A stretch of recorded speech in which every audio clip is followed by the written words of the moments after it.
अध्याय 21 गति प्रतियोगिता। यांग शियुए ने किन युन को एक तरफ खींच लिया और उसे यान युन से बहस जारी रखने नहीं दी। ग्रैंडमास्टर किंग वेन को नाराज करना कोई समझदारी की बात नहीं थी। किन युन ने देखा कि कई लोग इस घमंडी और निर्दयी लड़की की चापलूसी करने के लिए यान युन की तरफ बढ़ रहे थे। वह समझ गया कि एक शिलालेख गुरु का दर्जा कितना सम्मानजनक होता है। यद्यपि यान युन अत्यंत घृणित दिख रही थी, फिर भी हर कोई अपनी घृणा को दबा रहा था और उसका पक्ष लेने के लिए उसकी खूब प्रशंसा कर रहा था। किन युन ये सुनकर भावुक हो गया क्योंकि उसे अचानक उन अजीबोगरीब पैटर्नों का ख्याल आया जो उसने नौ यांग दिव्य आत्मा की पहली गेंद से प्राप्त किए थे। अगर वह उनमें महारत हासिल कर ले और उनका इस्तेमाल कर ले तो वह भी एक शिलालेख मास्टर बन सकता है। यांग शियुए को किन युन की चिंता थी। चूंकि यान युन का ध्यान भटक रहा था, उसने धीरे से कहा, किन युन, ज्यादा मत सोचो। दोपहर में पंजीकरण स्थगित कर दिया जाएगा और मूल्यांकन शुरू हो जाएगा। तुम्हारे सिर्फ 2 प्रतियोगी हैं, इसलिए तुम्हें बस अपना प्रदर्शन बनाए रखना है। किन युन ने सिर हिलाते हुए कहा, मैं मूल्यांकन जरूर पास कर लूंगा। मैं शिक्षक यान की उम्मीदों को बिल्कुल निराश नहीं करूंगा। अचानक शोरगुल सुनाई देने लगा। स्काइलियन पैलेस के प्रवेश द्वार पर एक लंबा, दुबला पतला, सुंदर आदमी लोगों के एक समूह के साथ अंदर आया, मानो वह चंद्रमा के चारों ओर एक तारा हो। उसके चेहरे पर मुस्कान थी, पर उसकी भौहें चढ़ी हुई थीं। उसकी आंखों का अहंकार जरा भी छिपा नहीं था, और जो लोग उसकी पीठ थपथपाने गए थे उन्हें उसके अहंकार की जरा भी परवाह नहीं थी। जब किन युन ने यान युन और उसके साथियों को दौड़ते हुए आते देखा तो वह समझ गया कि वह व्यक्ति मास्टर वेई का बेटा वेई जुवानकुन था। जब उसने वेई जुवानकोंग को देखा तो उसने अपने होंठ थोड़े से सिकोड़े और धीमी आवाज में कहा, वह लगभग 17 या 18 साल का लग रहा है ना? हालांकि वह मार्शल बॉडी क्षेत्र के केवल 5वें स्तर पर है।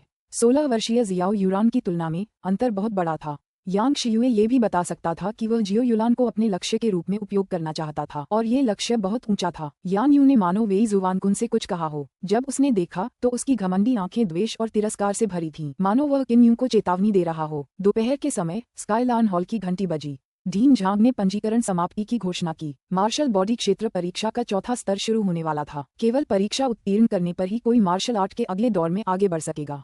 स्वर्गीय सिंह मार्शल मीट में भाग लेने आए 4थे स्तर के मार्शल बॉडी के छात्रों में से केवल किन युन, यान युन और युआन यानयंग ही बचे थे। वे सभी हॉल के सामने मूल्यांकन शुरू करने की तैयारी कर रहे थे। कुल 2 राउंड हैं। पहला राउंड गति परीक्षण है। हम 10 प्रशिक्षित तेंदुओं को युद्ध मंच पर छोड़ेंगे और उनके गले में एक लकड़ी का चिन्ह लटका होगा। तुम तीनों तेंदुए पर हमला नहीं कर सकते, तुम एक दूसरे से लड़ नहीं सकते, इसलिए तुम अपनी गति पर ही भरोसा कर सकते हो ताकि तेंदुए को पकड़ सको और उसकी गर्दन पर लगे लकड़ी के साइन बोर्ड से उतर सको। जो सबसे ज्यादा लकड़ी के बोर्ड हासिल करेगा वही पहला राउंड पास कर पाएगा। बाकी लोग बाहर हो जाएंगे। कृपया कुछ तैयारी करें और मूल्यांकन शुरू करें। प्रिंसिपल झांग ने नियमों के बारे में बोलना समाप्त करने के बाद दूरी की ओर अपना हाथ हिलाया। कुछ ही समय बाद 10 हट्टे कट्टे आदमी, जिनमें से प्रत्येक के पास एक भयंकर तेंदुआ था जिसे विशेष प्रशिक्षण दिया गया था। तेंदुओं को तेज चलने के लिए प्रशिक्षित किया जाता है, लेकिन वे लोगों को चोट नहीं पहुंचाते। अगर वह उन्हें घायल न करे तो उनके गले से लकड़ी का तख्ता निकालना उसके लिए मुश्किल हो जाएगा। किन युन, मैं तुम्हें चेतावनी दे रहा हूँ। अगर तुमने मूल्यांकन के दौरान मेरी छोटी बहन युन को नुकसान पहुंचाने की हिम्मत की तो मैं तुम्हें किसी भी कीमत पर मार डालूंगा। कुछ ही दूरी पर वेई जुवानकोंग की ठंडी आवाज, जो चाकू की तरह तीखी थी, हत्या के इरादे से गूंजी। जब यान युन ने ये सुना तो उसने किन युन पर तिरस्कार पूर्वक मुस्कुराते हुए कहा, भाई कुन, मेरी ताकत के साथ उसके लिए मुझे छूना भी मुश्किल होगा। मुझे घायल करना तो बहुत दूर की बात है। ये सच है। यान कबीले के उड़ते हुए निगलने वाले कदम एक उच्च श्रेणी की स्पिरिट रैंक मार्शल आर्ट है। मेरे पिताजी भी इसकी अंतहीन प्रशंसा करते हैं। छोटी बहन युन, तुम बहुत बुद्धिमान हो। मुझे लगता है कि तुम पहले ही बुनियादी स्तर तक पहुंच चुकी हो, है ना? वेई जुवानकुन की बात खत्म होने पर उसने किन युन की ओर देखा और जोर से व्यंग्यात्मक लहजे में कहा, एक दरिद्र राजकुमार ने या तो कुछ अपरंपरागत तकनीकें सीखी हैं या फिर अचानक उसे थोड़ी ताकत हासिल करने के लिए किस्मत का साथ मिला है। आखिरकार उसके पास तो बस एक ही आत्माशिरा है। वह कुछ समय के लिए तो भाग्यशाली हो सकता है, लेकिन जीवन भर नहीं। आखिरकार वह बस एक क्षणभंगुर फूल है और वह कोई खास माहौल नहीं बना पाएगा। बड़े भाई कुन की बातें बिल्कुल सच हैं। वह कितना आत्मतुष्ट है, ये देखकर सचमुच हंसी आती है। यान युन ने अपने बगल में खड़े किन युन का बेरहमी से मजाक उड़ाया।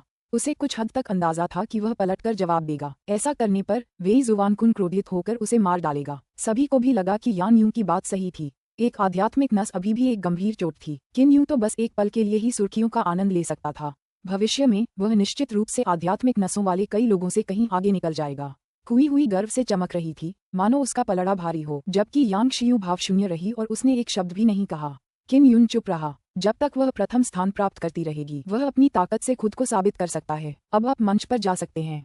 प्रिंसिपल झांग चिल्लाया। स्काईलान मार्शल स्कूल के बीचों बीच एक बड़ा गोल युद्ध मंच था। ये 100 मीटर से भी ज्यादा चौड़ा था और इसे स्काईलान मार्शल आर्ट्स प्रतियोगिता के लिए बनाया गया था। किन युन, युआन यानयंग और यान युन द्वंद्व युद्ध मंच पर चढ़ गए। 10 आदमी 10 तेंदुओं का नेतृत्व कर रहे थे। यह मार्शल बॉडी दायरे के चौथे स्तर की परीक्षा थी। मंच के आसपास मौजूद ज्यादातर छात्र मार्शल बॉडी दायरे के 5वें स्तर पर थे। वे सभी देखना चाहते थे कि आखिर में कौन जीतेगा। तेंदुआ सिर्फ भागना और चकमा देना जानता है, तुम लोगों को हमले की चिंता करने की जरूरत नहीं है। प्रिंसिपल झांग ने ऊंची आवाज में कहा, मूल्यांकन शुरू करने से पहले मैं 3 बार चिल्लाऊंगा। यान यून और युआन यानयुन दोनों महिलाएं थीं, लेकिन वे प्रतिष्ठित संप्रदायों से थीं और बचपन से ही शिकार करने के लिए बड़ों का अनुसरण करती थीं। वे जंगली जानवरों से नहीं डरती थीं, और जब तक वे राक्षसी जानवर नहीं थीं, उन्हें नुकसान पहुंचाना मुश्किल था। 1, 2, 3 शुरू करो। जैसे ही प्रिंसिपल झांग की आवाज धीमी हुई, बड़े आदमियों ने तुरंत तेंदुए को छोड़ दिया। 10 तेंदुए धीमी आवाज में गुर्राते हुए युद्धस्थल पर बेतहाशा दौड़ने लगे। उनकी गति इतनी तेज थी कि आंखें चौंधिया जाती थीं। उस समय किन युन ने ज्वलंत बादल प्रकाश तकनीक की आंतरिक क्यूई का संचार किया था। हालांकि अध्यक्ष झांग की एक चीख से उन्होंने उस अग्निमय बादल से आंतरिक क्यूई को तितर-बितर कर दिया जिसका वे संचालन कर रहे थे। अब उन्हें एक बार फिर उस अग्निमय बादल से आंतरिक क्यूई का संचालन शुरू करना था। युआन यानयुन, यान यून और बाकी लोग भी वैसे ही थे। उनके किंगगोंग की आंतरिक क्यूई, जिसका उन्होंने पहले इस्तेमाल किया था, झटके से बिखर गई थी। अधिक से अधिक वे किंगगोंग के केवल शुरुआती स्तर पर हैं। किंगगोंग की आंतरिक क्यूई को प्रसारित करने में सक्षम होने के लिए उन्हें बहुत लंबे समय की आवश्यकता है। इसलिए शुरू से ही बुजुर्गों ने पहले से ही सक्रिय की गई प्रकाश क्यूई को बिखेर दिया था, जिससे वे सभी एक ही प्रारंभिक बिंदु पर हो सके। ऐसा इसलिए होगा क्योंकि यान यून सबसे तेज है। उसे सोआरिंग स्वेलो स्टेप्स सीख लेने चाहिए थे। युआन यानयुन और किन यून की हल्केपन की तकनीकें सोआरिंग स्वेलो स्टेप्स के सामने बिल्कुल भी नहीं टिकतीं। कुछ वरिष्ठ छात्र धीमी आवाज में चर्चा कर रहे थे। फ्लाइंग स्वेलो स्टेप्स जुआन लेवल से नीचे किंगगोंग का राजा है। वेई जुआनकुन गर्व से मुस्कुराया। यान यूं के मंगेतर होने के नाते उसने निश्चित रूप से फ्लाइंग स्वेलो स्टेप्स प्राप्त कर लिया था। यान यूं को अपने उड़ते हुए निगलने वाले कदमों पर पूरा भरोसा था। उसने किन यूं और युआन यानयुन को तिरस्कार भरी नजरों से देखा और अपनी साधना का अभ्यास शुरू कर दिया। हालांकि जैसे ही वह खुद से खुश महसूस कर रही थी, किन यून एक तीर की तरह निकल गया जो धनुष की डोरी से निकल गया था। चर्चा कर रही भी ये दृश्य देखकर तुरंत चुप हो गई। वे चौंककर किन यून की ओर देखने लगे, जो एक हल्कापन तकनीक का प्रदर्शन कर रहा था। किन यून हल्के से बादल की तरह दौड़ा। कुछ ही सेकंड में उसने एक तेंदुए को पकड़ लिया और फिर तेंदुए की गर्दन से लकड़ी का टोकन उतारने के लिए हाथ बढ़ाया। लकड़ी का टोकन प्राप्त करने के बाद वह लगभग 10 मीटर तक कूद गया। उसने कुछ बार छलांग लगाई और दूसरे तेंदुए को पकड़ लिया। तेंदुआ मक्खी की तरह इधर उधर उड़ रहा था, लेकिन किन यून लगातार उसका पीछा कर रहा था। आखिरकार उसे एक और लकड़ी का टोकन मिल गया। कुछ ही समय बाद किन यून को 2 लकड़ी की प्लेटें मिली, जिससे कई बड़े छात्र आश्चर्य में पड़ गए। अध्याय 22 बादलों से ऊंचे कदम। युआन यानयुन और यान यून ने अभी तक हिलना डुलना भी शुरू नहीं किया था। ये देखकर कि किन यून के पास ऐसी गति तकनीक है, उन्हें यह अविश्वसनीय लगा। खासकर यान यून। उसने सोचा था कि नए छात्रों में से किंगगोंग को सबसे जल्दी वही समझ लेती है, लेकिन अब किन यून, जिसे वह तुच्छ समझती थी, उससे आगे निकल गया था। यान यून को फ्लाइंग स्वेलो के आंतरिक क्यूई को सक्रिय करने में कम से कम 50 सेकंड लगते हैं, और किन यून को तो बस कुछ सेकंड लगे। उसने ये कैसे किया? ये तो पहले से ही किंगगोंग के प्रारंभिक चरण का क्षेत्र है। प्रिंसिपल झांग ने आश्चर्य से पूछा और उनकी सफेद भौहें से उड़ गईं। यांग शियुए ने किन यून की कुछ हद तक कठोर चाल तकनीक को देखा और बहुत चिंतित महसूस किया। किन यून ने कल ही ज्वलंत मेघ चरण प्राप्त किए थे, लेकिन आज वह लघु सफलता चरण में प्रवेश कर गया था। इससे पहले वह एक रात में रहस्यमय सूर्य कला की साधना करके भी लघु सफलता चरण तक पहुंच चुका था। यांग शियू भी जानती थी कि किन यून ने पूरी रात कड़ी मेहनत से प्रशिक्षण लिया था। उसने कभी उम्मीद नहीं की थी कि उसकी प्रगति इतनी तेज होगी कि वह 5 सेकंड के अंदर अपने हल्केपन के हुनर का इस्तेमाल कर सकेगा। ये देखकर कि किन यून की समझ का स्तर इतना ऊंचा था, उसे यकीन हो गया कि मार्शल आर्ट सीखने में वह प्रथम श्रेणी का प्रतिभाशाली व्यक्ति था। यांग शियुए हुआ लिंग वू अकादमी शिक्षकों को अपने छात्रों को स्पिरिट लेवल मार्शल आर्ट्स सिखाने से मना करती है, फिर भी तुमने नियम तोड़ने की हिम्मत की। जल्दी से बताओ, तुमने किन यून को कौन सी लाइट आर्ट्स मार्शल आर्ट्स सिखाए? कुई हुई गुस्से में थी और ईर्ष्या भी। वह यांग शियू पर चिल्लाई, जो पास ही खड़ी थी, और उसे उसका नाम लेकर पुकारने लगी। जब तक यांग शियुए मौके का फायदा उठाती, वह दया नहीं दिखाती। उसने जोर से मजाक उड़ाया, कुई हुई, क्या तुम्हें नहीं पता कि तुम्हारा ज्ञान कितना भी उथला क्यों न हो, किन यून की किंगगोंग बॉडी आर्ट को कैसे परखा जाए? तुम जैसा कुएं का मेढक कैसे शिक्षक बन गया? तुम्हारे साथ हुआ लिंग मार्शल आर्ट स्कूल में शिक्षक होना मेरे लिए शर्म की बात है। अचानक एक छात्र ने कहा, किन यून जो किंगगोंग प्रदर्शित कर रहा है वह हमारे हेडमास्टर के अग्नि बादल चरण है। जब सभी ने ये सुना तो वे आश्चर्यचकित होकर चर्चा करने लगे। कुई हुई का चेहरा लाल हो गया और वह बेहद शर्मिंदा थी। यहाँ तक कि छात्र भी किन यून की चाल ढाल देख सकते थे, लेकिन वह नहीं। और तो और हेडमास्टर ने अग्नि मेघ के चरणों का इस्तेमाल किया था। सभी को तुरंत उन 2 उच्च स्तरीय मार्शल आर्ट साधना तकनीकों का ख्याल आया जो किन यून ने पिछली लड़ाई में जीती थीं। उनमें से एक ने अग्नि मेघ चरण चुने थे। फायर क्लाउड स्टेप्स केवल एक उच्च श्रेणी की मार्शल आर्ट थी, लेकिन कोई भी इसे स्वीकार नहीं कर सका, क्योंकि सीखने की गति बहुत तेज है। केवल कुछ ही दिन बीते हैं। एक अधेड़ उम्र के शिक्षक ने भौहें चढ़ाईं और बुदबुदाया, क्या ये मार्शल आर्ट का महान हृदय है। यह एक दिव्य प्रतिभा है। सभी प्रकार की मार्शल आर्ट के प्रति उसकी समझ बहुत ऊंची है और वह बिना किसी गुरु के भी उन्हें समझ सकता है। ऐसा लगता है कि उसने रहस्यमय सूर्य कला में बहुत जल्दी महारत हासिल कर ली थी। जैसे ही सभी लोग इस मामले पर गर्मागर्म चर्चा कर रहे थे, किन यून ने पहले ही तीसरा लकड़ी का टोकन प्राप्त कर लिया था। इस क्षण यान यूं आखिरकार हिली। उसकी चाल ढाल इतनी सुंदर थी, मानो कोई आत्मा निगल उड़ रही हो। उसकी सफेद पोशाक हवा में लहरा रही थी, जिससे वह बेहद खूबसूरत लग रही थी। यह आंखों को सुकून देने वाला था, जिससे सब उसकी जोर जोर से तारीफ कर रहे थे।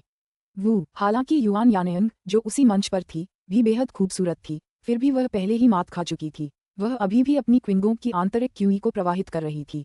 जैसे ही किन यून एक तेंदुए के पास पहुंचा, उसने अचानक हल्की हवा का झोंका महसूस किया। ये यान यून था जो अत्यंत तीव्र गति से उसकी ओर उड़ रहा था। वह जानबूझकर किन यून की ओर बढ़ी ताकि उससे तेंदुए का लकड़ी का चिन्ह छीन सके। वह सबके सामने ये साबित करना चाहती थी कि उसका किंगोंग किन यून से अधिक शक्तिशाली है।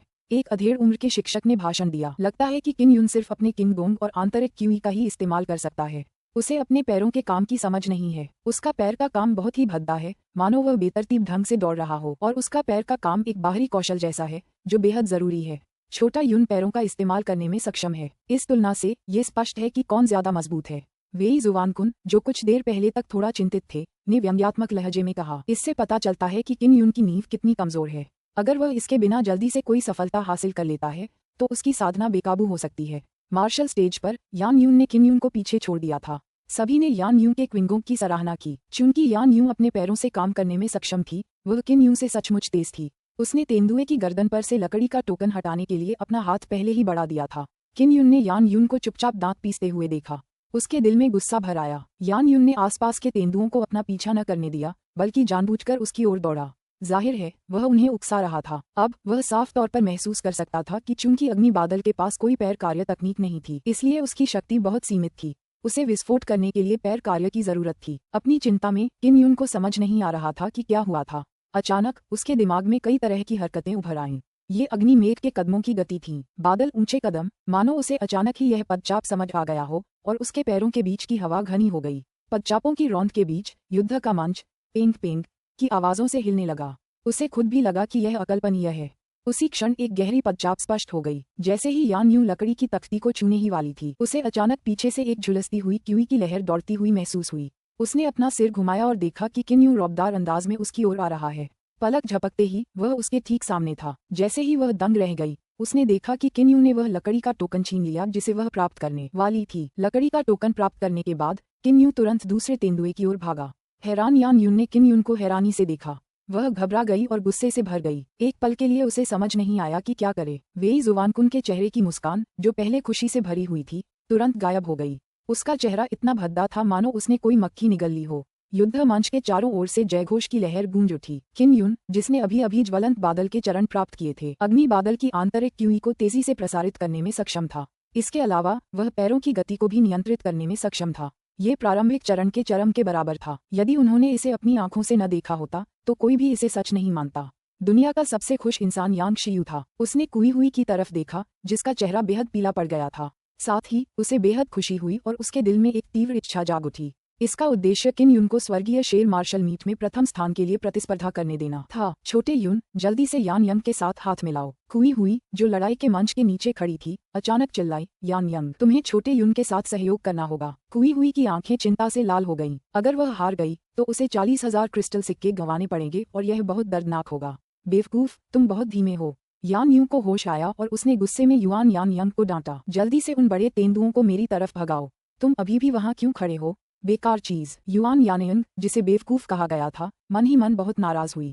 हालांकि क्योंकि यान यूं ड्यूक ऑफ यान की पोती थी, वह इसे बर्दाश्त कर सकती थी। किन यून फिर सफल हो गया है। जैसे ही किन यून को एक और लकड़ी का टोकन मिला, सब अचानक चिल्ला उठे। उसे 5वां टोकन पहले ही मिल चुका था। युआन यानयंग ने अंततः अपने किंगोंग का उपयोग किया था। जब यान यूं ने देखा कि युआन यानयंग का किंगोंग बुरा नहीं था, तो उसे लगा कि वे किन यूं को रोकने में कामयाब हो गए हैं। वह भारी और बेचैनी भरा मूड गायब हो गया। युआन यानयंग ने यान यून की दिशा में एक बड़े तेंदुए का पीछा किया। तेंदुए का पीछा करने के बाद यान यूं, जो पहले से ही तैयार था, दौड़कर वहां पहुंचा। हालांकि इस समय एक आकृति उसके सामने से गुजरी। किन यून यहाँ था। वह बिजली की गति से आगे बढ़ा, बड़े तेंदुए के शरीर के पास से गुजरा और लकड़ी का टोकन ले लिया। किन यून को छठा लकड़ी का टोकन मिल गया था। नतीजा तय हो चुका था। इससे पहले यान यूं किन यूं का लकड़ी का टोकन छीनना चाहती थी, लेकिन अब उसे किन यून ने लूट लिया था। अब यान यून इतनी क्रोधित थी कि उसे शब्दों में बयां नहीं किया जा सकता था, क्योंकि वह किन यून को भयावह नजरों से घूर रही थी। किन यून दूसरे तेंदुए पर झपटा और हाथ बढ़ाकर उसने एक और लकड़ी का टोकन हासिल कर लिया। ये बेहद आसान लग रहा था। अध्याय 23 अतिरिक्त पुरस्कार। यान यून और युआन यानेंग ने हार मान ली थी। वे किन यून को हरा नहीं सकते थे। यांग शी यू के खूबसूरत चेहरे पर एक मीठी मुस्कान थी। उसने कुई हुई की तरफ मुस्कुराते हुए कहा, तुम्हारा छात्र तो बस इसी स्तर का है। स्काईलैंड मार्शल मीट में हिस्सा लेने के लिए अब तुमने 40,000 क्रिस्टल सिक्के बर्बाद कर दिए, है ना? खुद को ज्यादा आंकने की यही कीमत है। कुई हुई इतनी क्रोधित हो गई कि उसका पूरा शरीर कांप रहा था। उसने दांत पीस लिए और उसका दिल नफरत से लहूलुहान हो गया। उसकी आंखें जहर से भरी हुई थीं और वह मंच पर किन यून को घूर रही थी। जल्द ही किन यून ने 10 लकड़ी की गोलियां निकाली और पूरी तरह से जीत हासिल की। आसपास के बड़े छात्र भावुक हो गए। किन यून ने अभी अभी हुआ लिंग वू अकादमी में प्रवेश लिया था, लेकिन उसने पहले ही इतनी तेजी से प्रगति कर ली थी। अगर वह इसी तरह आगे बढ़ता रहा तो वे कल्पना ही कर सकते थे कि भविष्य में वह कितना मजबूत होगा। जब वेई जुवानकुन ने किसी को किन यून की प्रशंसा करते सुना तो उसने असहमति जताई और व्यंग्यात्मक लहजे में कहा, किन यून का तो बस एक वंश है। चाहे उसकी बाकी प्रतिभाएं कितनी भी अच्छी क्यों न हो, वह यहीं रुक सकता है। अगर वह मुझे अपने साथ अभ्यास करने के लिए मजबूर करे तो मैं उसे बता दूंगा कि एक सच्चा मार्शल आर्ट विशेषज्ञ क्या होता है। उसने खुद को वेई जुवानकुन की बाहों में झोंक दिया और धीरे से सिसकते हुए बोली, भाई कुन, तुम्हें उस कमीने किन यून को सबक सिखाने में मेरी मदद करनी होगी। उसने मेरी ओरिजिन पिल छीन ली थी। सब मन ही मन हंसे। हालांकि उनके हुनर वेई जुवानकुन से कमतर थे, फिर भी उन्हें दूसरों को दोष देना ही था। लेकिन वे खुलकर कहने की हिम्मत नहीं जुटा पाए। किसी की भी हिम्मत नहीं हुई कि वेई जुवानकुन को नाराज करे। जब वेई जुवानकुन ने देखा कि यान यूं कितनी बुरी तरह रो रही है तो उसने दूर खड़ी किन यूं की ओर इशारा किया और चिल्लाया, किन यूं, तुमने एक आदमी के तौर पर एक लड़की पर इस तरह अत्याचार किया। तुम सचमुच बेशर्म हो। तुम मर्द होने के लायक नहीं हो। ठीक है, चूंकि तुम एक आदमी हो तो यहाँ की औरतों को युआन दान क्यों नहीं देते? किन यूं ने मजाकिया हंसी के साथ कहा, तुम्हारे पास कोई बेहतरीन तत्व की गोली भी नहीं है ना? तुम्हें जल्दी से एक गोली लाकर अपनी मंगेतर को दे देना चाहिए ताकि वह यहाँ रोए और अपनी बेइज्जती न कराए। खोई हुई ऊपरी तत्व अमृत के लिए प्रतिस्पर्धा करने हेतु 40,000 क्रिस्टल सिक्कों के साथ पंजीकरण करने को तैयार थी। इसका मतलब था कि ऊपरी तत्व अमृत की कीमत 40,000 क्रिस्टल सिक्कों से भी ज्यादा थी। बड़े भाई कुन, उसे देखो। वू वू वू वू। यान यूं फूट फूट कर रोने लगी। सब समझ गए कि वह जानबूझकर ऐसा कर रही थी। वह बस वेई जुवानकुन को उकसाने की कोशिश कर रही थी ताकि वह सुप्रीम युआन की गोली पाने का कोई तरीका सोच सके। किन यून, तुम्हारे पास सिर्फ एक ही स्पिरिट वेन है। तुम किसी तात्विक अमृत से सिर्फ एक ही प्रकार की आभा ग्रहण कर सकते हो, इसलिए ये तुम्हारे ज्यादा काम की नहीं है। इसे मुझे बेचने के बारे में क्या ख्याल है? 40,000 क्रिस्टल सिक्के, तुम इसे बेच रहे हो या नहीं? जब वेई जुवानकुन ने कहा तो उसके स्वर में धमकी भरी थी। मैं नहीं बेच रहा हूँ, किन यून ने बहुत दृढ़ता से कहा। वेई जुवानकुन घबरा गया। उसकी तीखी आंखें सिकुड़ गईं और उसने फिर पूछा, 50,000 क्रिस्टल सिक्के, क्या तुम बेच रहे हो? छोटी यून के पास 4 आध्यात्मिक नसें हैं, वह युआन दान खाने के लिए तुमसे ज्यादा उपयुक्त है। किन यून यांग शियू के पास गया। दृढ़ निश्चय और दृढ़ स्वर में उसने कहा, भले ही उसके पास 7 आध्यात्मिक नाड़ी हो, मैं उसे नहीं बेचूंगा। ठीक है, तो तुम सजा लेने से इनकार कर रहे हो। युवा मास्टर वेई के बेटे हैं। क्या तुम्हें पता है तुमने किसे नाराज किया है? कुई यू ने जब ये स्थिति देखी तो उसने तुरंत किन यून को जोर से डांटा। उसने कहा, युवा मास्टर वेई तुम्हारी गोलियां इसलिए खरीद रहे हैं क्योंकि वह तुम्हें बहुत मानते हैं। जब वेई जुवानकुन ने कुई हुई को अपने पिता के नाम का इस्तेमाल किन यून पर दबाव बनाने के लिए करते देखा तो उसने कहा, किन यून, मैं तुम्हें एक और मौका दूंगा। अगर तुम्हें पता है कि तुम्हारे लिए क्या अच्छा है तो तुम्हें ये भी पता होना चाहिए कि उसे कैसे करना है, वरना तुम्हें इसके परिणाम भुगतने होंगे। मैं इसे तुम्हें क्यों बेचूं? तुम खुद को क्या समझते हो? ये कहने के बाद किन यून मूल गोलियां वापस पाने के लिए प्रिंसिपल झांग की ओर मुड़ा। वेई जुवानकुन ने अपनी मुठ्ठियां इतनी कसकर भींच लीं कि उनमें से एक धमाकेदार आवाज निकली। किन यून की पीठ देखते हुए उसकी निगाहें क्रूरता से भर गईं। उसकी निगाहें मानो जान ले लेंगी। किसी ने भी उसे अपमानित करने की हिम्मत नहीं की थी। अगर वे हुआ लिंग मार्शल आर्ट्स स्कूल में न होते तो वे पहले ही उससे लड़ चुके होते। उसका चेहरा घृणा से भर गया और उसने गंभीरता से कहा, किन यून, बस तुम रुको। प्रिंसिपल झांग मुस्कुराए और किन यून को एक छोटी बोतल थमा दी। उन्होंने मुस्कुराते हुए कहा, चूंकि तुम पहले राउंड में पूरी तरह से पास हो गए इसलिए तुमने बेहतरीन एलिमेंटल एलिक्सिर अर्जित किया है। अगर तुम दूसरे राउंड में भी पास हो गए तो तुम्हें एक और ओरिजिन कोर पिल मिलेगी। राष्ट्रपति झांग के शब्दों ने सबको चौंका दिया। दरअसल एक और बात थी। क्या हो रहा है?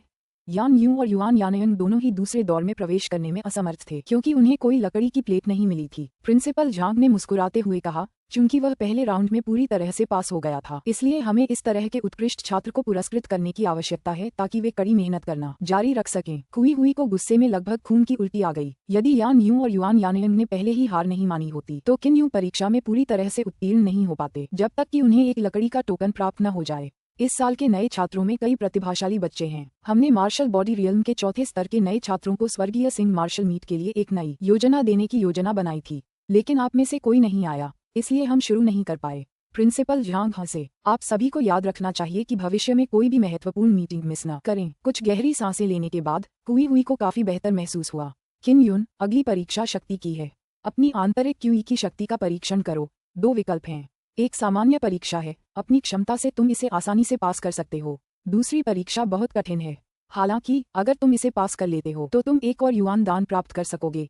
प्रिंसिपल झांग ने कहा, चुन लो। कुई हुई बिल्कुल अनिच्छुक थी। उसने यांग शियू को ईर्ष्या से देखा और फिर जोर से कहा, प्रेसिडेंट झांग, किन यून के पास सिर्फ एक सूर्य आध्यात्मिक नारी है। अगर वह उसे मूल गोलियां दे भी दें तो ये बेकार होगा। प्रिंसिपल झांग ने हल्के से मुस्कुराते हुए कहा, उसने ओरिजिन पिल पाने के लिए अपनी काबिलियत का इस्तेमाल किया। अगर वह उसे कुत्तों को भी खिला दे तो भी उसका काम है। इसका हमसे क्या लेना देना। कुई हुई ने कुछ और नहीं कहा, बल्कि अपने दिल में गुस्से को दबाते हुए चुप रही। किन यून ने ये कहने से पहले ध्यान से सोचा, मैं सबसे कठिन विकल्प चुनता हूँ। प्रिंसिपल झांग ने सिर हिलाया। शिक्षक यान के अलावा कृपया कार्यक्रम स्थल से किसी और शिक्षक को चुन लीजिए। वे युद्ध के मैदान पर हैं, वे बस बचाव कर रहे हैं। आप हमला कीजिए। तुम्हें उन्हें पीछे धकेलने के लिए एक ही चाल चलनी होगी। अगर वे अपने पैर आधा कदम भी आगे बढ़ा लें तो वे इस परीक्षा में पास हो जाएंगे। कुछ शिक्षक किन यून से ईर्ष्या करते थे। वे वेई जुवानकुन को भी खुश करना चाहते थे। समय आने पर वे पूरी ताकत से रक्षा करेंगे और किन यून को भागने का मौका नहीं देंगे। यांग शियुए ने भौहें चढ़ाईं और कहा, यह बहुत मुश्किल है। कुई हुई जोर से हंसी और बोली, जब तक तुम पास हो तुम्हें गोलियां मिल सकती हैं। तुम्हें गोलियां क्यों नहीं चाहिए? राष्ट्रपति झांग ने आग्रह किया। किन यून, जल्दी करो और एक शिक्षक चुनो। किन यून ने कुई हुई की ओर इशारा किया और ऊंची आवाज में कहा, मैंने उसे चुना है। प्रिंसिपल झांग अचानक दंग रह गए। ये सबकी उम्मीदों से परे था कि किन यून ने कुई हुई को चुना। ये सुनकर सब लोग खुशी से चिल्ला उठे। हर कोई बता सकता था कि कुई हुई यांग शियुए और किन यून से बेहद नफरत करती थी, लेकिन किन यून ने उसे चुना था। राष्ट्रपति झांग ने सोचा कि किन यून मजाक कर रहे हैं, इसलिए उन्होंने पूछा, किन यून, क्या आप वाकई कुई लाओशी को चुनना चाहते हैं? किन यून ने मुस्कुराते हुए कहा, वह सबसे कमजोर है। अगर वह बेवकूफ नहीं है तो उसे चुन लिया जाएगा। इन शब्दों से कुई हुई क्रोधित हो गई। यांग शियुए को आश्चर्य नहीं हुआ, क्योंकि अगर वह होती तो वह भी कुई हुई को चुनती। कुई हुई सभी शिक्षकों में सबसे कमजोर थी। उसे वेई जुवानकुन पर फिदा होते देखकर वह समझ गया कि उसमें जरा भी आत्मविश्वास नहीं है। किन यून की बात सुनकर वह गुस्से से दांत पीसते हुए मंच पर कूद पड़ी। उसने किन यून को गुस्से से घूरा। उसकी आंखों में एक भयावह चमक थी। भले ही वह मार्शल बॉडी क्षेत्र के 5वें स्तर पर हो, मैं गारंटी नहीं दे सकता कि वह इस तरह के मूल्यांकन में पास हो जाएगा। इसके अलावा किन यून मार्शल बॉडी क्षेत्र के केवल 4थे स्तर पर है। यान यून ने हल्के से कहा, मूल गोलियां प्राप्त करना इतना आसान नहीं है। अध्याय 24 अड़चने। किन यून द्वंद्व मंच के किनारे पर खड़ा था जबकि कुई हुई बीच में खड़ी थी। उसने कुई हुई की ओर देखा और गहरी सांस ली। फिर वह आगे की ओर दौड़ा और फ्लेमिंग क्लाउड स्टेप्स से अशिंग क्लाउड स्टेप्स करने लगा। जब कोई आगे बढ़ रहा हो तो अशिंग क्लाउड स्टेप्स पहले से ही एक जोरदार प्रभाव पैदा कर सकता है।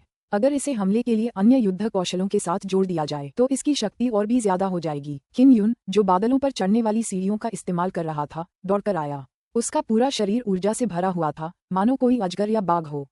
उसका अंदाज बहुत प्रभावशाली था। ये क्लाउड स्टेप्स से अशिंग क्लाउड स्टेप्स है। मुझे उम्मीद नहीं थी कि वह इसे इतनी जल्दी सीख जाएगा। जब प्रिंसिपल झांग ने इसे देखा तो वे थोड़े हैरान हुए।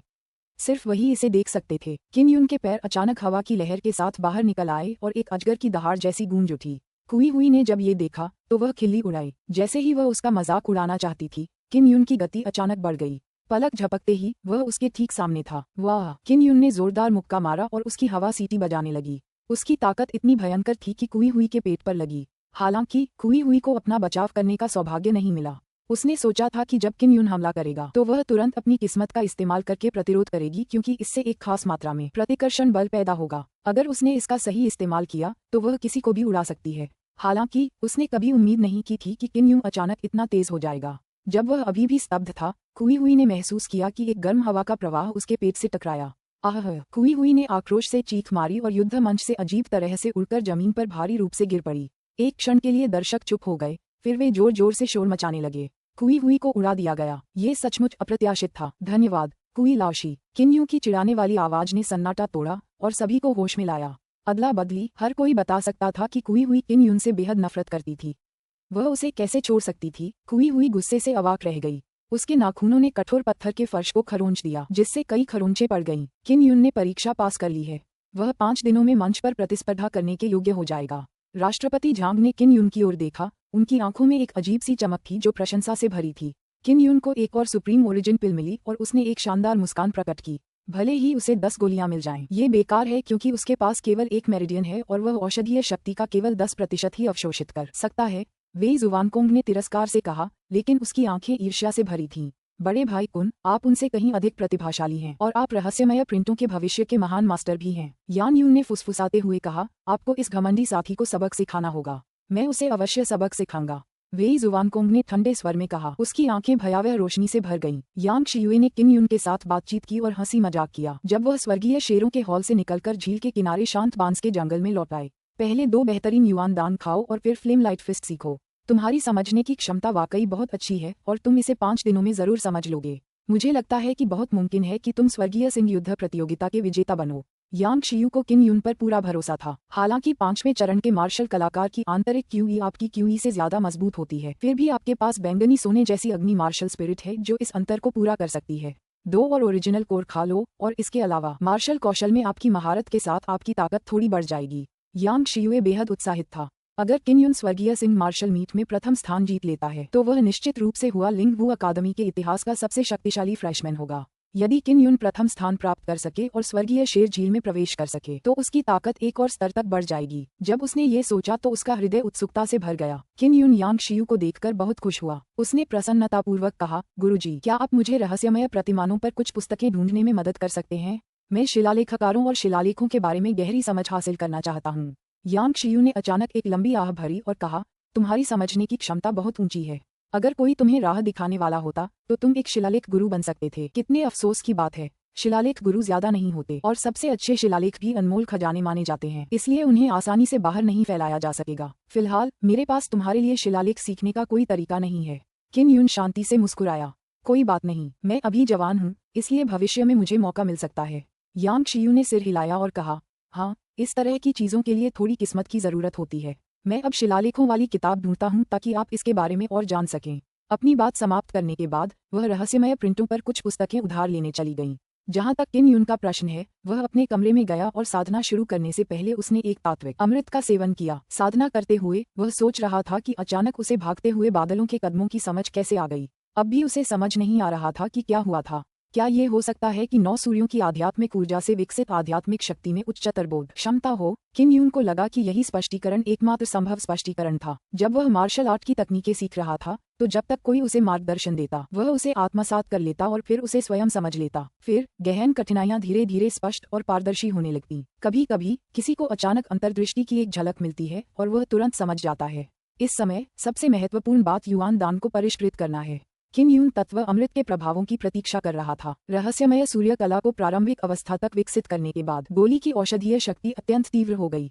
केवल एक दिन में मूल गोली पूरी तरह से परिष्कृत हो गई। युआन दान में क्यूई गोली की तुलना में 10 गुना अधिक आध्यात्मिक ऊर्जा थी, लेकिन इसे अवशोषित करने के बाद कोई सफलता का संकेत नहीं था। उसने अपनी आत्मिक शक्ति का प्रयोग करके अपने डेंटियन में मौजूद बैंगनी स्वर्ण अग्नि की आंतरिक शक्ति को परखा। उसने पाया कि उसके डेंटियन के अंदर की आंतरिक शक्ति पूर्ण हो चुकी थी और सफलता के कगार पर थी। मेरी दूसरी तात्विक ऊर्जा एक अड़चन तक पहुंच गई है। जब शिक्षक यांग वापस आएंगे तो मैं उनसे पूछूंगा कि 5वें स्तर को पार करने की कुंजी क्या है। किन यू ने एक दूसरा तात्विक अमृत पी लिया। इससे पहले श्रेष्ठ युआन दान को रहस्यमय शौक इनर क्यूई द्वारा अवशोषित कर लिया गया था, लेकिन अब इसका उपयोग अग्नि इनर युआन क्यूई की खेती के लिए किया जा रहा था। दूसरे नंबर के युआन दान को खाने के बाद किन यू ने गहरी भौहें चढ़ाईं और बुदबुदाया, हालात पहले जैसे ही हैं। मैं इस अड़चन को कैसे पार कर सकता हूँ? उसने सिर हिलाया और सोचा कि फिलहाल इस बारे में कुछ नहीं सोचेगा। वह जल्दी से नहाने चला गया। कुछ देर बाद वह अपने कमरे से बाहर आया और हॉल में मेज पर कई पुरानी पीली पड़ चुकी किताबें देखीं। यांग शियुए वापस आए और रहस्यमयी छापों के ज्ञान पर कुछ पुरानी किताबें लाने में उनकी मदद की। 2 श्रेष्ठ तात्विक अमृतों का प्रभाव कैसा है? यांग शियुए ने पूछा। अब अंधेरा हो चुका था और वह अभी अभी नहाई थी। उसने एक ढीला हल्के गुलाबी रंग का गाउन पहना हुआ था और उसके कंधे और बाहें पारदर्शी मलमल से ढकी हुई थीं। उसके काले बाल उसकी पूरी छाती तक लटक रहे थे, जिससे वह सेक्सी और आकर्षक लग रही थी। 15 वर्षीय किन यून का दिल तेजी से धड़क रहा था जब वह ये सब देख रहा था। खुद को शांत करने के बाद उसने कहा, मैं एक अड़चन में पहुंच गया हूँ। मेरी आंतरिक तात्विक ऊर्जा अब आत्मिक ऊर्जा को अवशोषित और परिष्कृत नहीं कर पा रही है। मैं इतना भर गया हूँ कि मुझे समझ नहीं आ रहा कि क्या करूँ। इसके साथ ही उन्होंने एक पुरानी किताब उठाई और उसे गंभीरता से पढ़ना शुरू कर दिया। आपको अपनी आंतरिक ऊर्जा साधना पद्धति में सुधार करने की आवश्यकता है। आपने छोटी सफलता के स्तर पर ब्लैक सन आर्ट सीखी है और अपनी आंतरिक ऊर्जा का उपयोग आत्मिक ऊर्जा को अवशोषित करने के लिए करने से पहले आपको इसमें निपुणता हासिल करनी होगी। यांग शियू की आंखें नम हो गईं और उन्होंने आगे कहा, सामान्य परिस्थितियों में आंतरिक शक्ति में आपकी छोटी सफलता दर के साथ आपको मार्शल बॉडी क्षेत्र के 5वें स्तर में प्रवेश करने में सक्षम होना चाहिए। हालांकि आप इसमें सफलता प्राप्त करने में असमर्थ हैं। इसका कारण बैंगनी सुनहरी अग्नि मार्शल स्पिरिट भी है। किन युन ने सिर हिलाया। उसे शक था कि शायद उसके अंदर कोई दोहरा तत्व था जिसकी वजह से वह आगे नहीं बढ़ पा रहा था। अध्याय 25 ज्वाला प्रकाश मुट्ठी। एक बार जब आप सफलता प्राप्त कर लेंगे तो आपकी तात्विक ऊर्जा भी बढ़ जाएगी। भविष्य में परिष्कृत की जाने वाली QE और भी प्रबल होगी।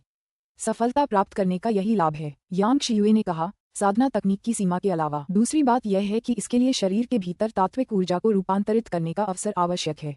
उदाहरण के लिए कई मार्शल आर्टिस्ट जीवन और मृत्यु के बीच संघर्ष करते हुए जीवन और मृत्यु पर चिंतन करते हैं। मृत्यु के दबाव में वे अपनी दृढ़ इच्छा शक्ति का उपयोग जीवित रहने के लिए अपनी क्षमता को जगाने और अपनी बाधाओं को दूर करने के लिए करेंगे। जब मैं युद्ध के मंच पर लड़ रहा था तो मुझे अचानक ही अशिन क्लाउड स्टेप्स समझ आ गए थे। किन यून को अड़चन को तोड़ने की कुंजी पता थी। उस समय वह जीतने की तीव्र इच्छा से प्रेरित था। मार्शल आर्ट प्रतियोगिता शुरू होने में सिर्फ 3 दिन बचे थे। उसने सोचा कि क्या वह इस मौके का फायदा उठाकर जीत हासिल कर सकता है।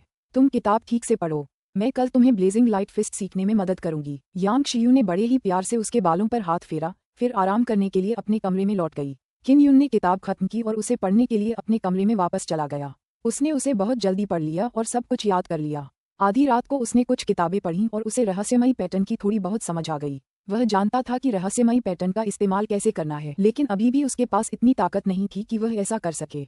आत्मा टैटू अंकित करने के लिए पर्याप्त आंतरिक QE की आवश्यकता होने के लिए मार्शल बॉडी स्टेज के कम से कम 5वें स्तर की आवश्यकता होती है। सुबह के समय बांस के जंगल में पक्षी चहचहा रहे थे और हवा पत्तों को हिला रही थी। बांस के जंगल में एक शांत और सुंदर प्रांगण में यांग शियू एक मंडप में थी जहां वह किन युन को ज्वलंत प्रकाश मुट्ठी की कठिनाइयों के बारे में समझा रही थी। उसके कदम आगे पीछे थिरक रहे थे। उसकी बर्फ सी सफेद पोशाक और कमर तक लंबे खूबसूरत काले बाल सुबह की हल्की हवा में धीरे धीरे नाच रहे थे। उसके पूरे शरीर से एक परिष्कृत और परिपक्व आभा निकल रही थी जिससे ऐसा लग रहा था मानो वह उस खूबसूरत भोर में घुल मिल गई हो। ज्वलंत प्रकाश मुट्ठी शुरू करने से मुट्ठी चमक सकती है और प्रहार करते समय गर्म हो सकती है। लघु सफलता चरण तक पहुंचने पर आपकी मुट्ठियां लाल लोहे जैसी हो जाती हैं।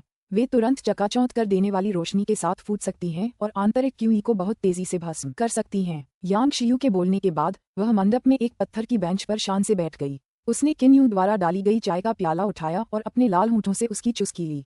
किन युन उसकी बहुत प्रशंसा करता था। उसे मार्शल आर्ट की साधना तकनीकों की गहरी समझ थी जो उसने पहले कभी नहीं सीखी थी। वह अचानक उत्सुक हो गया और पूछा, गुरुजी, आपकी मार्शल स्पिरिट किस प्रकार की है? यांग शियू ने अपना चाय का प्याला नीचे रखा, एक रहस्यमयी मुस्कान दी और धीरे से कहा, अभी के लिए यह एक राज है। जब तुम भविष्य में मेरी तरह ताकतवर हो जाओगी तो तुम्हें स्वाभाविक रूप से पता चल जाएगा। तुम अभी से ज्वलंत प्रकाश मुट्ठी का अभ्यास शुरू कर सकती हो। मैं तुम्हें किनारे से अभ्यास करते हुए देखूंगी, ठीक है? किन युन मंडप से बाहर चला गया और जमीन के एक समतल टुकड़े पर अभ्यास करना शुरू कर दिया। महल के अंदर एक शानदार सुनहरे लाल फीनिक्स सिंहासन पर फीनिक्स की कढ़ाई वाले कपड़े पहने एक महिला बैठी थी। यह व्यक्ति महारानी तियान किन थी। जब उसे हुआ लिंग वू अकादमी में किन युन की स्थिति के बारे में पता चला तो वह आग बबूला हो गई। उसने अपनी हथेली के एक जोरदार तमाचे से बगल में रखी जेड टेबल तोड़ दी और अपने नीचे बैठे बुजुर्ग अधिकारियों पर गुस्से से चिल्लाई, तुम सब बुजुर्ग लोमड़ियां हो, तुम सब बुजुर्ग लोमड़ियां हो, फिर भी तुम किन युन से निपटने में नाकाम रहे। वह पहले ही कुछ दिनों से हुआ लिंग वू अकादमी में है। उसने न केवल उसे कमजोर नहीं किया बल्कि उसकी साधना को भी कई गुना बढ़ा दिया है। नीले वस्त्र पहने एक वृद्ध अधिकारी शर्मिंदा होकर बोला, हुआ लिंग वू युआन के नियम सख्त हैं, इसलिए हम उन्हें नहीं बदल सकते। इसके अलावा यांग शियुए किन युन का बहुत ख्याल रखता था। यह एक बहुत बड़ी बाधा थी। हमें बस किन युन के हुआ लिंग वू प्रांगण से बाहर निकलने का इंतजार करना है, तभी हम कोई कदम उठा पाएंगे। आदरणीय महारानी, आप निश्चिंत रहें, उसका तो बस एक वंश है, इसलिए वह मार्शल आर्ट के रास्ते पर ज्यादा आगे नहीं बढ़ पाएगा। एक और बुजुर्ग अधिकारी ने झुककर कांपती आवाज में कहा, हमने हुआ लिंग वू अकादमी के किसी बुजुर्ग से यांग शियू को कहीं और स्थानांतरित करने के लिए कहने के लिए हर संभव कोशिश कर ली है।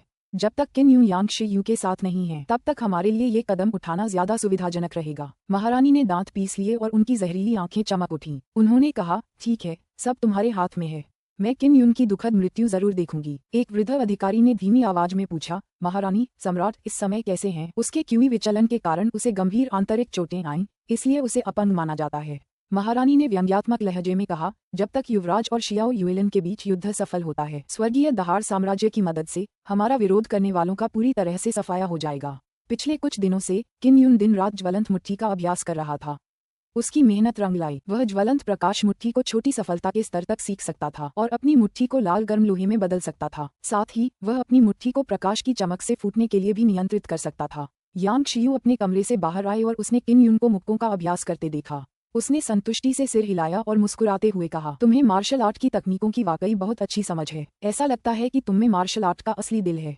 शायद तुम पूरी तरह से अभ्यास कर सको। वैसे किन यून, मुझे याद है कि उस दिन तुमने शाही महल के चौक में एक युद्ध कौशल का प्रयोग किया था। ये तुम्हारे भीतर की क्यूई को प्रचंड शक्ति से प्रस्फुटित कर सकता था।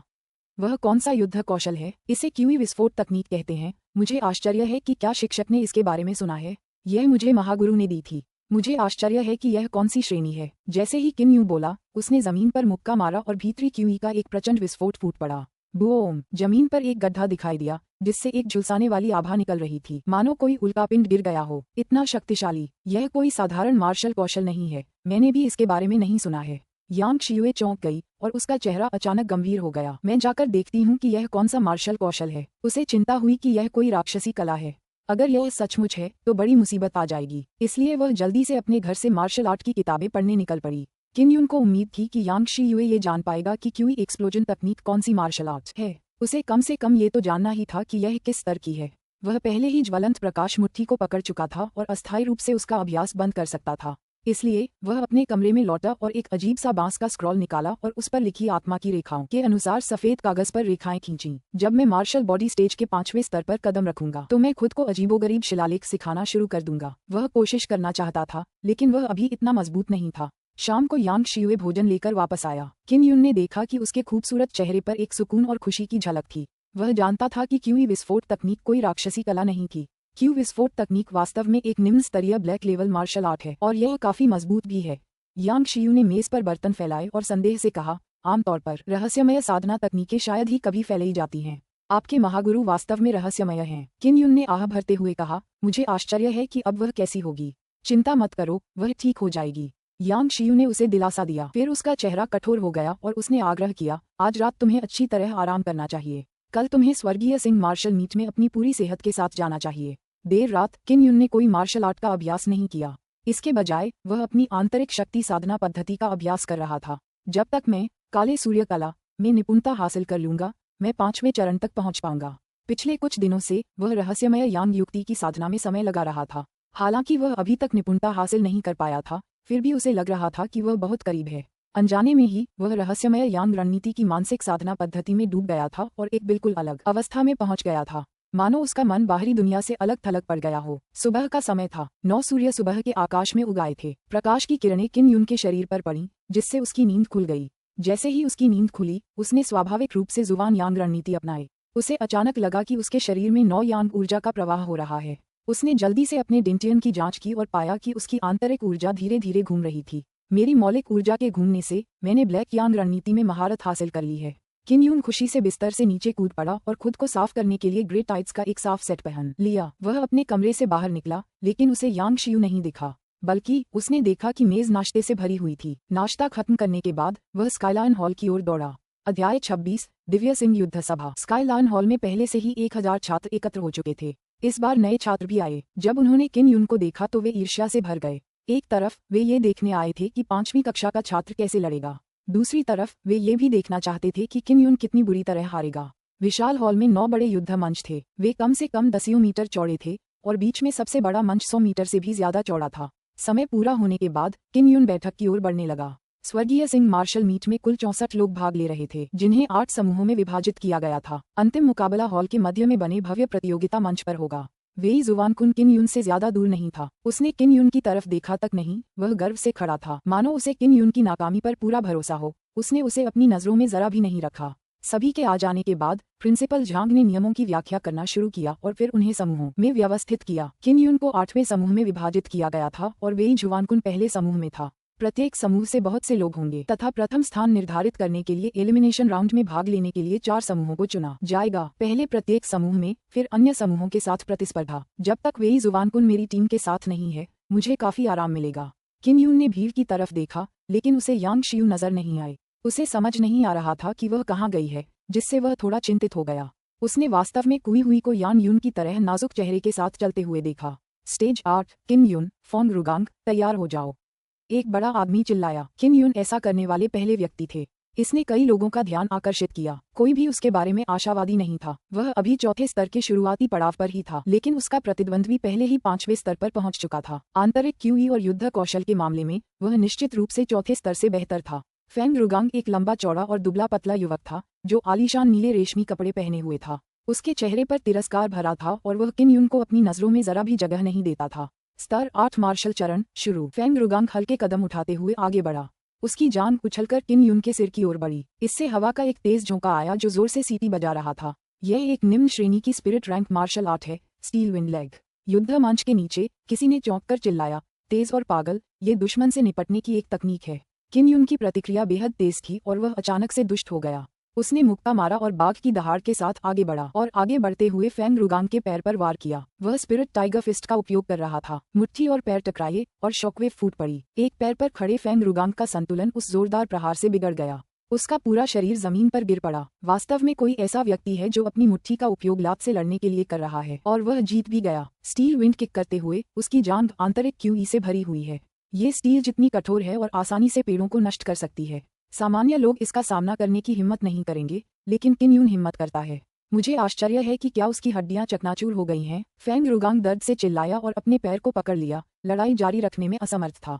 जब उसने किन यून की कसी हुई मुठियां देखी तो वह डर के मारे खुद को रोक नहीं पाया।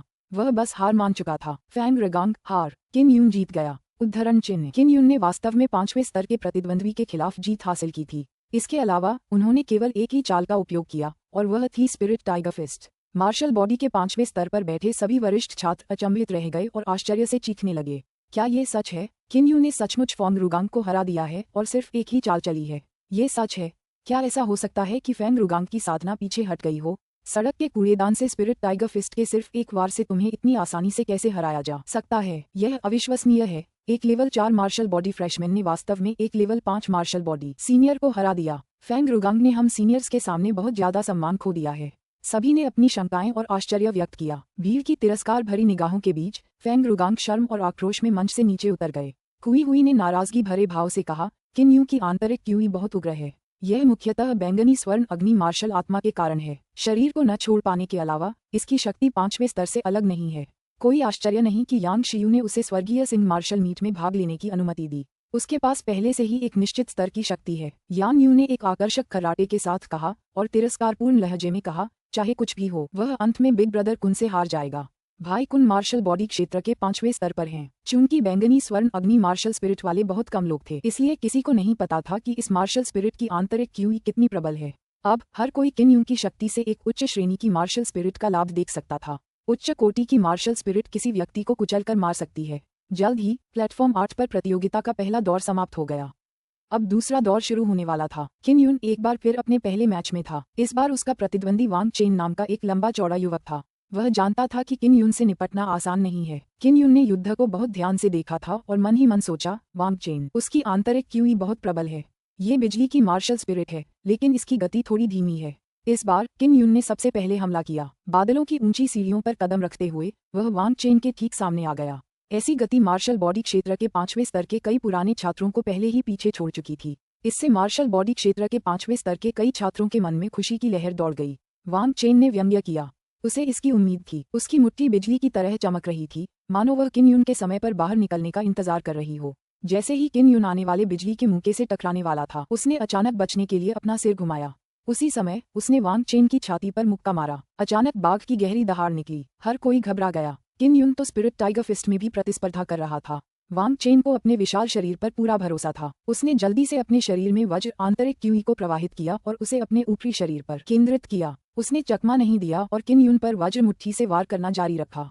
उसने यह उम्मीद नहीं की थी कि किन यून अचानक नीचे बैठ जाएगा और उसकी बिजली की मुट्ठी को चकमा देगा। उसकी बिजली की मुट्ठी चूक गई। इसके अलावा किन यून के मुक्कों में एक अजीब परिवर्तन आया था, क्योंकि वे सीधे वांग चेन की जांघ की ओर बढ़ रहे थे।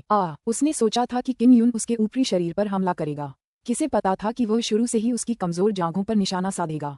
तेज बादलों के कदमों ने किन यून की आंतरिक क्यूई को और भी मजबूत बना दिया। इसके अलावा आग की आंतरिक क्यूई की प्रचंड गर्मी उसके मांस और हड्डियों में समा गई। यही वजह थी कि वांग चेन को इतना तेज दर्द महसूस हुआ। मैं हार मानता हूँ। अगर किन यून ने उसे नहीं हिलाया होता तो उसे और भी ज्यादा दर्द होता। किन यून एक बार फिर जीत गया था। मुख्य हॉल में कोलाहल मच गया। दूसरी बार 5वें स्तर के मार्शल बॉडी को हराकर किन यून पूरी तरह से साबित कर सकता था कि उसके पास 5वें स्तर के मार्शल बॉडी को टक्कर देने की ताकत थी। यान यून ने किन यून को सुर्खियों से दूर जाते देखा और अपने जेड जैसे दांत भींच लिए। भाई कुन उसे जरूर करारी हार का सामना करने देंगे। देखते हैं वो कब तक खुद पर गर्व कर पाता है। अगर मैं एक और मैच जीतता हूँ तो मैं ग्रुप में प्रथम हो जाऊंगा। किन यून ने खुद को शांत किया और द्वंद्व मंच से नीचे चला गया। वह पहले से ही मार्शल आर्ट के इस्तेमाल से अच्छी तरह वाकिफ था, मुख्यतः इसलिए क्योंकि वह पिछले कुछ दिनों से यांग शियू के साथ अभ्यास कर रहा था। युद्ध के दौरान यांग शियू ने उसे प्रशिक्षित करने के लिए तरह तरह की परिस्थितियों का अनुकरण किया और युद्ध का काफी अनुभव अर्जित किया। दूसरी तरफ वेई जुवानकुन ने भी लगातार कई मुकाबले जीते थे। उससे लड़ने वाले सभी लोग कुछ न कुछ संकोची थे और उसे अपमानित करने की हिम्मत नहीं जुटा पाते थे। वे उससे गंभीरता से लड़ते भी नहीं थे। वे लोग जो वेई जुवानकुन के समूह में थे वे केवल अपनी बुरी किस्मत को ही दोष दे सकते थे। इसके बाद किन यून ने एक बार फिर जीत हासिल की। उन्होंने ग्रुप में पहला स्थान भी हासिल किया। मार्शल बॉडी क्षेत्र का चौथा स्तर समूह में पहला स्थान लेने में सक्षम होना यह अभूतपूर्व था। अगर किन यून प्रथम स्थान प्राप्त कर लेता तो यह और भी चौंकाने वाली बात होती। ये हुआ लिंग वू अकादमी के इतिहास में दर्ज हो जाता। हालांकि सभी को लगा कि किन यून का प्रथम स्थान प्राप्त करना असंभव था। ऐसा इसलिए था क्योंकि ग्रैंडमास्टर किंग वेन के बेटे वेई जुवानकुन भी थे। उन्हें प्रथम स्थान पर सबसे अधिक सम्मान दिया गया था। अध्याय 27 किन डेरन। 2 घंटे बाद 8 समूहों की प्रतियोगिता समाप्त हो गई। किन यून को कोई चोट नहीं आई और वह समूह में पहले स्थान पर था और उसके समूह में पहले स्थान पर रहने वाले ज्यादातर लोगों के शरीर पर जख्म के निशान थे। इससे उसे आगामी प्रतियोगिता में काफी फायदा होगा। बस कुछ ही लोग सुरक्षित बचे थे। उनमें से 2 थे किन यून और वेई जुवानकुन। दूसरा व्यक्ति एक सुंदर सौम्य मुस्कान वाला आदमी था। उसका नाम था किन डेरन। किन डेरन, मुझे लगता है मैंने सुना है, क्या वह ड्यूक ऑफ किन का बेटा हो सकता है? किन यून को अचानक कुछ याद आया। बहुत से लोग किन डेरन की पहचान नहीं जानते थे, लेकिन वह जानते थे कि वह उनके चचेरे भाई थे। किन डेरन के पिता सम्राट के जुड़वा भाई थे जो किन के प्रसिद्ध ड्यूक थे और सीमा की रक्षा करते थे। चूंकि उनका पूरा परिवार सीमा पर था इसलिए उनके परिवार की स्थिति के बारे में ज्यादा जानकारी नहीं थी। मुझे आश्चर्य है कि किन के ड्यूक और महारानी के बीच कैसा रिश्ता है। किन यून ने लॉटरी निकालने से पहले मन ही मन सोचा। दुर्भाग्य से उसने किन डेरन के साथ प्रतिस्पर्धा करने के लिए बहुत कुछ आकर्षित किया। किन डेरन पास आए और किन यून को देखकर मुस्कुराए। क्या संयोग है, जब हम मंच पर हों तो कृपया मुझे बताएं। वह 18 या 19 साल का था और किन यून से थोड़ा लंबा था। उसका पतला चेहरा बेहद खूबसूरत था। वह सादे सफेद कपड़े पहनता था और उसका व्यवहार बहुत ही शालीन था। उसे एक नज़र देखना ही उसके बारे में अच्छी राय बनाने के लिए काफी था। मुझे उम्मीद है कि आप दया दिखाएंगे। किन यून को नहीं पता था कि सामने वाला दोस्त है या दुश्मन। उसने अपनी पहचान नहीं बताई। दूसरी ओर अगर तुम दया दिखाने ही वाले हो तो शायद मैं तुम्हारा मुकाबला नहीं कर पाऊंगा। किन डेरन हंसा। उसका स्वर मिलनसार था और उसका चेहरा मुस्कुराहटों से भरा था। किन यून बस मुस्कुराया और आगे कुछ नहीं बोला। उसने दिव्य सिंह कुंड में प्रवेश पाने का अवसर जीतने की पूरी कोशिश की। यही सबसे महत्वपूर्ण बात थी। वे दोनों युद्ध मंच पर चढ़ गए। ग्रुप प्रतियोगिता में किन डेरन ने अपने प्रतिद्वंदी को एक ही चाल में हरा दिया।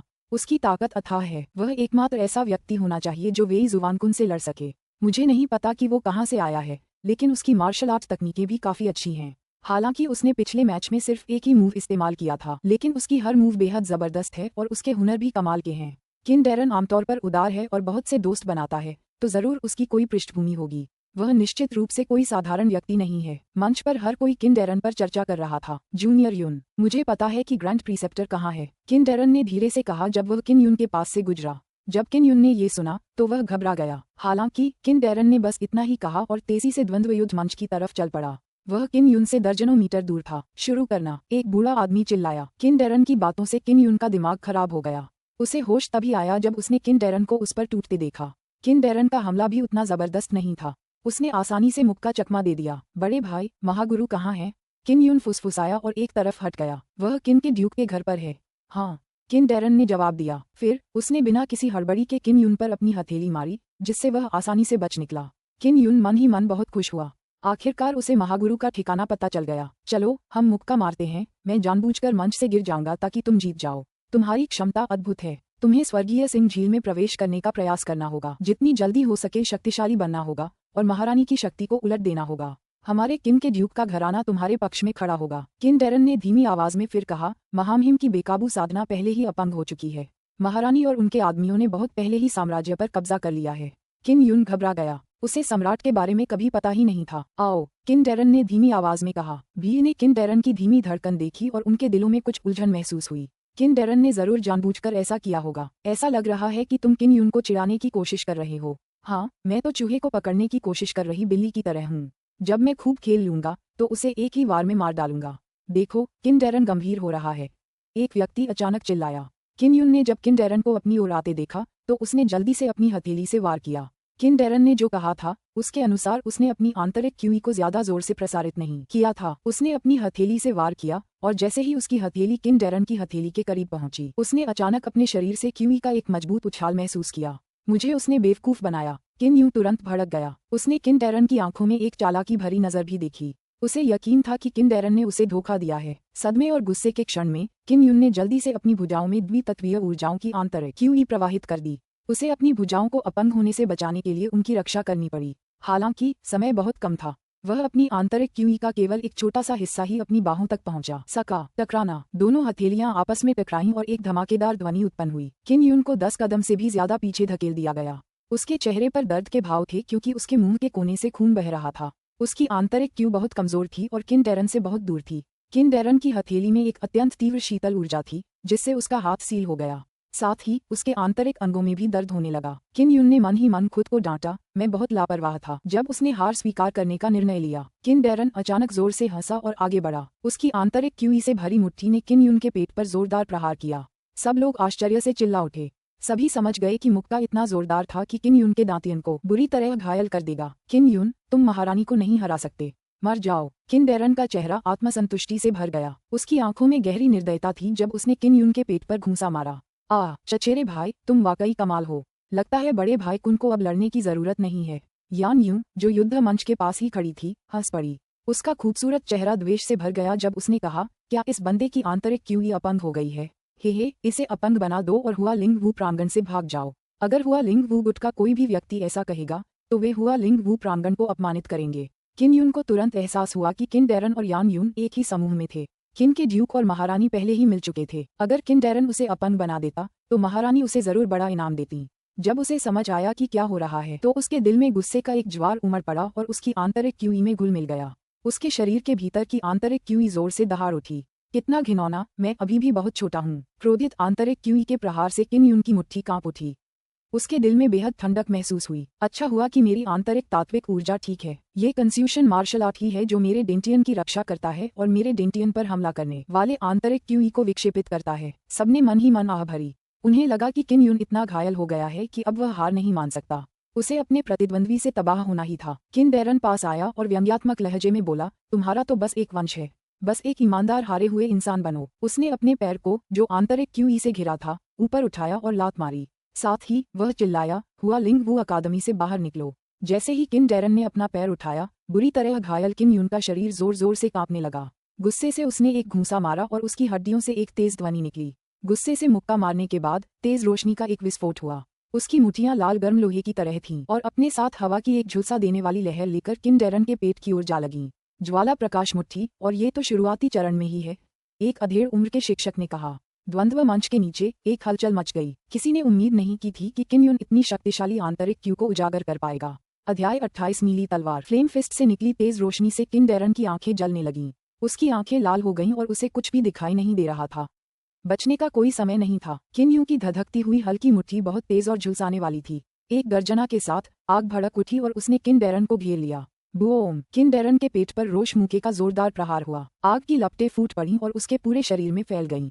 आग के गोले की तरह वह युद्ध के मैदान से उछलकर जमीन पर गिर पड़ा और बुरी तरह चीखने लगा। स्तब्ध होकर कुछ शिक्षक आग बुझाने के लिए दौड़े। किन यून धीरे से खड़ा हुआ। उसकी मुठियां अभी भी जल रही थीं। गहरी सांस लेने के बाद उसने यान यूं की ओर देखा और मानो उससे कह रहा हो, तुम्हारा भाग्य भी उसके जैसा ही होगा। अभी कुछ देर पहले यान यूं अभी भी खिलखिलाकर मुस्कुरा रही थी। हालांकि इस वक्त वह एक शब्द भी नहीं बोल पा रही थी। उसने जल्दी से वेई जुवान कुन की तरफ देखा। उसकी बस यही इच्छा थी कि वह किन यून को पूरी तरह से अपंग बना दे। किन डैरन, ड्यूक ऑफ किन का सबसे बड़ा बेटा, वह तो बस औसत दर्जे का है। किन यून ने ठंडी मुस्कान के साथ मरते हुए किन डैरन को देखा। किन डैरन वास्तव में किन के ड्यूक का पुत्र था। आखिरकार सभी को किन डैरन की पृष्ठभूमि का पता चला और वे दंग रह गए। हालांकि वे किन यून की ताकत देखकर और भी ज्यादा हैरान थे। उसने वाकई एक ऐसे व्यक्ति को हरा दिया था। इस बार किन यून ने एक असाधारण शिष्य को हरा दिया था।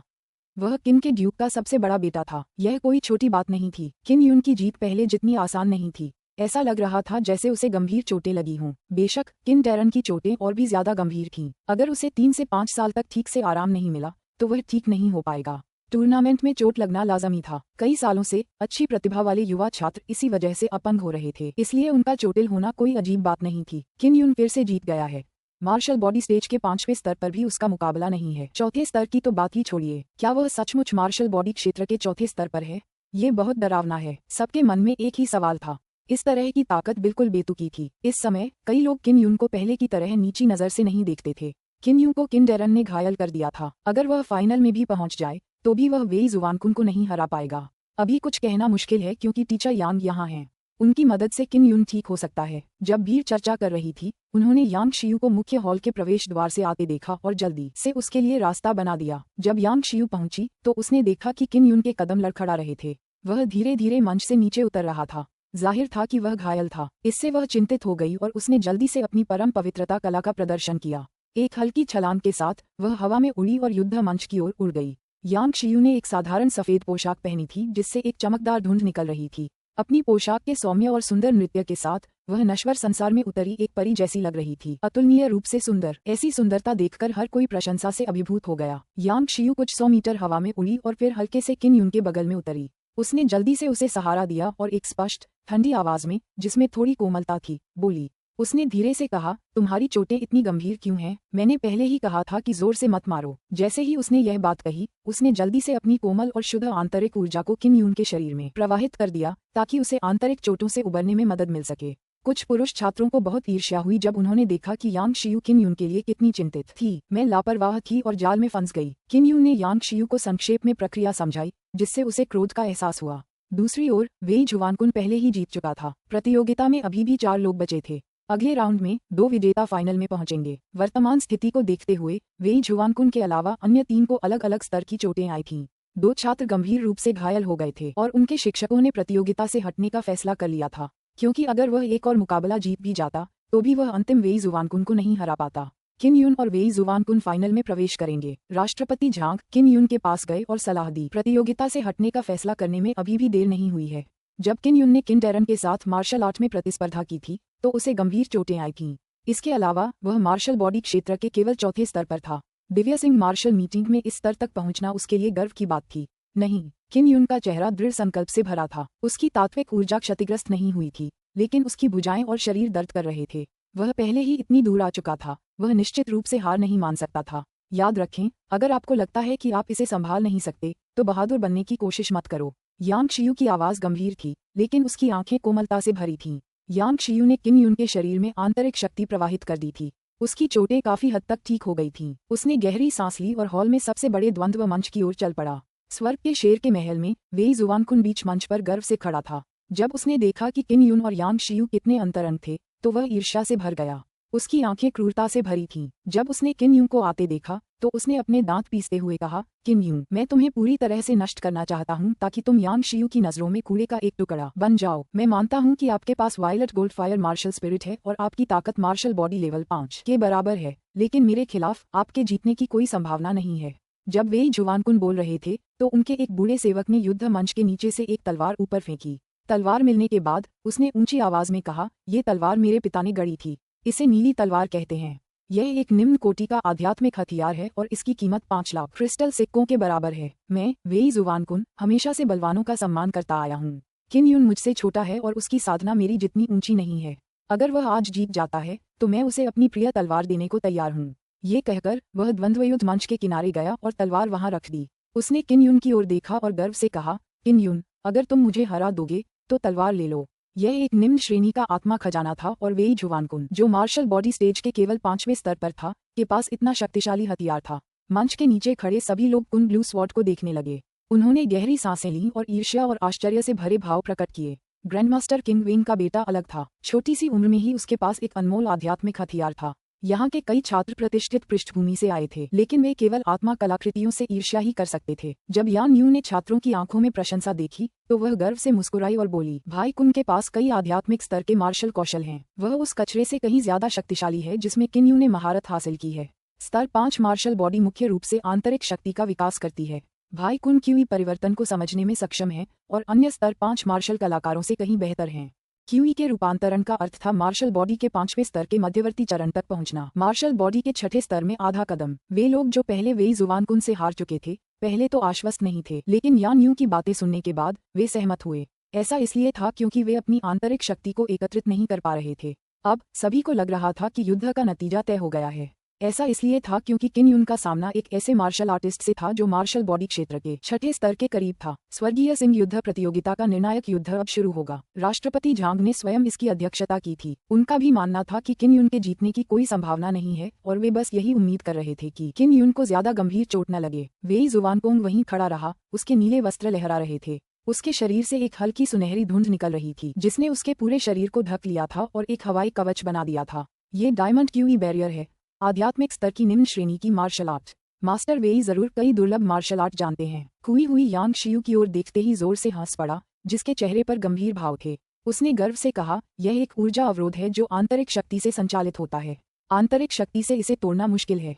किन यून निश्चित रूप से हार जाएगा। अध्याय 29 चौंकाने वाली सफलताएं। किन यून, मैं तुम्हें 2 वार करने दूंगा। वेई जुवानकोंग ने गर्व से मुस्कुराते हुए कहा, आज मैं तुम्हें असली मार्शल आर्ट का अनुभव कराऊंगा। तुम हमला करो। जब किन यून ने ये सुना तो वह तुरंत बादलों की सीढ़ियां चढ़ते हुए वेई जुवानकुन की ओर दौड़ा। एक मुक्का मारते ही प्रकाश फूट पड़ा और तेजी से जलने लगा। वाह! किन यून की मुट्ठी वेई जुवानकुन के डायमंड क्यूई बैरियर पर लगी और हवा की गर्जना पैदा हुई। उसने जो आंतरिक क्यूई मुक्त की थी वह रहस्यमय तरीके से विलुप्त हो गई थी, मानो वह किसी कठोर पत्थर से टकरा गई हो। नीचे बैठे वरिष्ठ लोग तुरंत हंसने लगे। वज्र ऊर्जा अवरोध जिसे मैंने अपनी आंतरिक शक्ति से मुक्त किया। आपकी कमजोर आंतरिक शक्ति से ये पूरी तरह से अछूता है। वह सचमुच अपने आप को बहुत ज्यादा आंक रहा है। आपकी ज्वाला प्रकाश मुट्ठी बहुत अच्छी है, लेकिन आपकी साधना बहुत कमजोर है। बड़े छात्रों ने उपहास किया। किन यून कुछ कदम पीछे हटा और विस्फोटक बल का इस्तेमाल किया। मुक्का मारने के बाद उसके अंदर का क्यू फट गया। धमाका! जब उसकी मुट्ठी बैरियर पर पड़ी तो जोरदार हवा चली। हालांकि बैरियर थोड़ा कांप उठा, फिर भी वेई जुवानकुन को कोई नुकसान नहीं हुआ। ये भी सबकी उम्मीदों के दायरे में था। अगर किन यून हिल भी सकता तो वह मर जाता। वह सचमुच बहुत ताकतवर है। किन यून ने जल्दी से वेई जुवानकुन से दूरी बना ली। अगर उसे चोट लग गई तो मुसीबत खड़ी हो जाएगी। भागने की कोशिश कर रहे हो? वेई जुवानकुन मुस्कुराए और बोले, अब तुम्हारे पास कोई मौका नहीं है। पलक झपकते ही उसने किन यून को पकड़ लिया और अपने पीछे एक छवि खींचता हुआ चला गया। हवा में उड़ते कदम, सर्वोच्च श्रेणी की आत्मा रैंक। नहीं, उड़ते हुए निगलने वाले कदम भी थे। वेई जुवानकुन वाकई एक प्रतिभाशाली व्यक्ति हैं। उन्होंने वास्तव में 2 गति कलाओं को एक साथ बखूबी मिलाया है।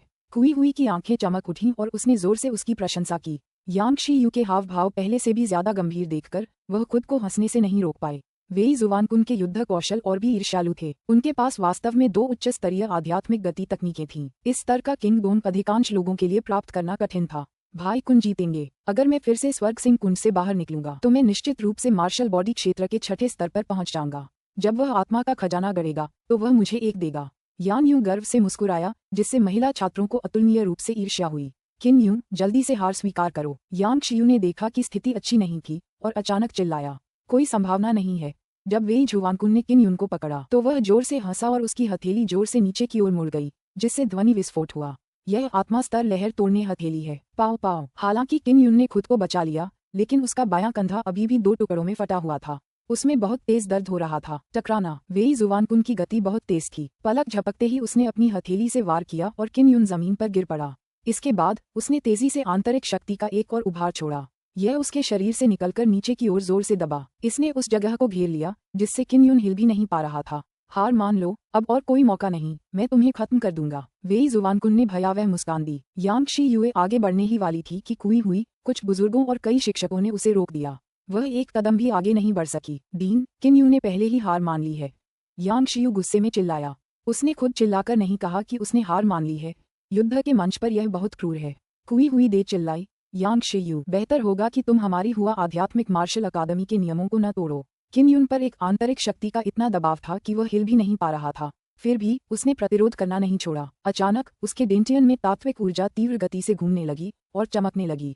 उसके शरीर के भीतर की आंतरिक क्यूई किसी विशालकाय जानवर की तरह उमड़ पड़ी जो समुद्र में उतरने ही वाला था। गहरी और शक्तिशाली गर्जनाओं की एक श्रृंखला सुनाई दे रही थी। किन यून, यही तो फर्क है तुम में और मुझ में। इसके लिए मुझे दोष मत दो। मार्शल आर्ट के रास्ते पर प्रतिस्पर्धा कितनी क्रूर होती है।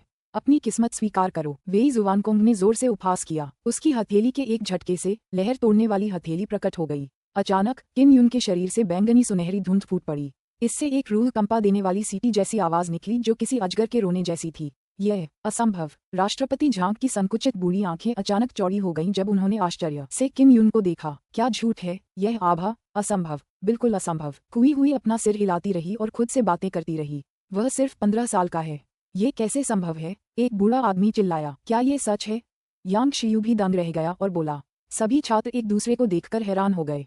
आखिर हो क्या रहा है? वेई जुवानकुन और भी हैरान हो गया। उसका चेहरा पीला पड़ गया। इतनी भयानक शक्ति उसे डराने लगी थी। किम यून के शरीर पर बैंगनी सुनहरी धुंध हवा में लहरों की तरह लगातार हिल रही थी। इसके तुरंत बाद आंतरिक क्यूई की एक विशाल लहर उसके शरीर से ज्वार की लहर की तरह बाहर निकली। तोड़ना! किम यून अचानक दहाड़ा और उसका शरीर कांप उठा। उसकी हड्डियां बिजली की तरह गड़गड़ा उठीं और एक बैंगनी सुनहरी आभा तूफान की तरह फूट पड़ी, जिससे वेई जुवानकुन कुछ कदम पीछे हट गया। आंतरिक क्यूई शरीर से एक प्रचंड तूफान या विशाल लहर की तरह अलग हो जाती है। यह मार्शल बॉडी क्षेत्र के 5वें स्तर तक पहुंचने की घटना है। एक बुजुर्ग ने अनायास ही कहा। किम यून वह मार्शल बॉडी क्षेत्र के 5वें स्तर पर पहुंच गया है। क्या? किम यून को सफलता मिली? नए और पुराने सभी छात्र इस बात से स्तब्ध थे। उनके दिलों में मानो लहरें उठ रही थीं। वे ईर्ष्या और जलन से भर गए। किम यून ने 1 महीने से भी कम समय पहले हुआ लिंग वू अकादमी में प्रवेश किया था और पहले ही मार्शल बॉडी क्षेत्र के 5वें स्तर में कदम रख चुका था। वेई जुवानकुन भी हैरान था। उसने लगभग 2 साल पहले ही मार्शल बॉडी क्षेत्र के 5वें स्तर में प्रवेश किया था और उसके सामने 1 महीने से भी कम समय से किम यून था। इतने कम समय में मार्शल बॉडी क्षेत्र के 5वें स्तर तक पहुंच पाना हुआ लिंग वू अकादमी में पहले कभी नहीं हुआ था। इस तरह का राक्षस केवल उच्च स्तरीय मार्शल अकादमियों में ही होता था, लेकिन फिर भी ये दुर्लभ था। एक सच्चा मार्शल डाओ जीनियस क्या होता है? यही था। जब किम यून खड़ा हुआ तो उसके अंदर की भयंकर क्यूई जो अपने नुकीले दांत दिखा रही थी और अपने पंजे दिखा रही थी, तुरंत उसके शरीर में समा गई। उसके शरीर में क्यूई को उसकी इच्छानुसार अवशोषित और छोड़ा जा रहा था। आंतरिक क्यूई पर उसका नियंत्रण पहले ही उस स्तर तक पहुंच चुका था जहां वह अपनी इच्छानुसार कुछ भी कर सकता था। इससे पुरानी पीढ़ी के दिल कांप उठे। किम यून के कदम अब तेज बादलों वाले कदमों जैसे नहीं थे, बल्कि चमकते बादलों वाले कदमों जैसे थे, जो और भी तेज थे। केवल 2 सेकंड में वह वेई जुवानकुन के पास पहुंच गया, जो 20 मीटर से अधिक दूरी पर था। इतनी तेजी से वेई जुवानकुन उसे चकमा नहीं दे पा रहा था। हालांकि उसके ऊपर डायमंड क्यूई बैरियर लगा हुआ था। हालांकि उसे पता था कि किम यून का मुक्का उसके पास आ रहा है, फिर भी उसे कोई चिंता नहीं थी। किम यून की ज्वलंत प्रकाश मुट्ठी पहले से भी अधिक उन्मत्त थी। लाल मुट्ठी किसी उग्र अग्निबाण की तरह थी। वह बादलों की ओर दौड़ी और लहरों को चीरती हुई वज्र अवरोध से टकरा गई। धमाका! हवा के साथ एक विस्फोटक ध्वनि चारों दिशाओं में गूंजी। ये डायमंड क्यूई अवरोध को तोड़ती हुई सीधे वेई जुवानकुन की छाती पर जा लगी। पफ! वेई जुवानकुन के ऊपरी शरीर के कपड़े फट गए और उसकी त्वचा फट गई। कुछ कदम पीछे हटते ही उसके मुंह से खून बहने लगा। तुम्हारी हिम्मत कैसे हुई मुझे चोट पहुंचाने की? आखिरकार वह एक महान ग्रैंडमास्टर किंग वेन का बेटा था। इससे पहले किसी ने भी उसके साथ ऐसा व्यवहार करने की हिम्मत नहीं की थी। मैं हिम्मत क्यों नहीं करूंगा? किम यून पहले ही वेई जुवानकुन के पास पहुंच चुका था। उसकी कसी हुई मुठ्ठियां गर्म लोहे की तरह लाल थीं और वे वेई जुवानकुन पर एक प्रचंड तूफान की तरह बरस रही थीं। आंतरिक क्यूई के 5वें चरण ने ज्वाला प्रकाश मुट्ठी कट्टरपंथी को एक अग्नि जानवर की तरह बना दिया, क्योंकि यह वेई जुवानकुन पर हमला करता था, जिससे हर जगह चिंगारियां उड़ती थीं। Bang bang bang! किम यून ने जरा भी दया नहीं दिखाई। उसकी मुठ्ठियां किसी बेकाबू जानवर की तरह थीं। दहाड़ता हुआ वह लगातार आगे बढ़ता रहा। वह बहुत ही क्रूर था। हर बार जब वेई जुवानकुन के शरीर पर मुक्का मारा जाता तो हर किसी का दिल धड़कना बंद हो जाता। किसी ने कभी नहीं सोचा था कि ज्वाला प्रकाश मुट्ठी, एक उच्च स्तरीय श्रेष्ठ मार्शल आर्ट, वास्तव में इतनी भयानक हो सकती है। ऐसा इसलिए था क्योंकि ज्वाला प्रकाश मुट्ठी को किम यून ने पूरी तरह से अंजाम दिया था। अध्याय 30 पवन संहार कला। ग्रैंडमास्टर वेई का बेटा, मार्शल दाओ का जीनियस, तुमने अपने पिता को पूरी तरह से बदनाम कर दिया है। वापस जाओ और 3 साल और प्रशिक्षण लो। किम यून ने उपहास किया जब उसकी ज्वलंत मुट्ठी आगे बढ़ी और सीधे वेई जुवानकुन पर टूट पड़ी। वाह! वेई जुवानकुन के उड़ते ही हवा की लहरें उठीं और वह दूर की दीवार से टकरा गया। वेई जुवानकुन हार गया, जबकि किम यून जीत गया। प्रिंसिपल झांग एक पल के लिए स्तब्ध रह गया, फिर वह चिल्लाया। खोई हुई यान यून और कुछ शिक्षक वेई जुवानकुन की चोटों की जांच करने के लिए दौड़े। उन्होंने जल्दी से कुछ कीमती गोलियां निकाली और वेई जुवानकुन को खिला दी। किम यून जल्दी से लड़ाई के मैदान में आया और नीली तलवार उठा ली।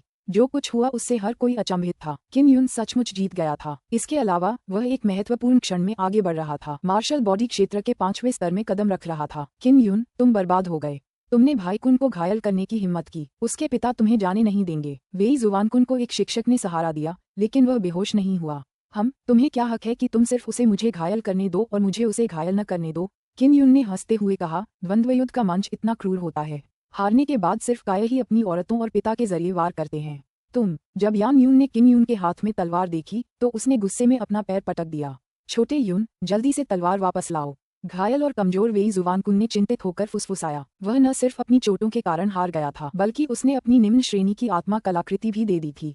वेई जुवानकुन ने अपनी प्रतिष्ठा का बहुत बड़ा नुकसान उठाया था। किन यून, याद है जब मैं छोटी थी तो तुम मेरे एक जन्मदिन पर आए थे। उस समय तुमने कहा था कि तुम मुझसे एक वादा कर सकते हो। यान यून ने दांत पीसते हुए कहा, तुम मर्द हो, अब तुम अपना वादा पूरा करोगे।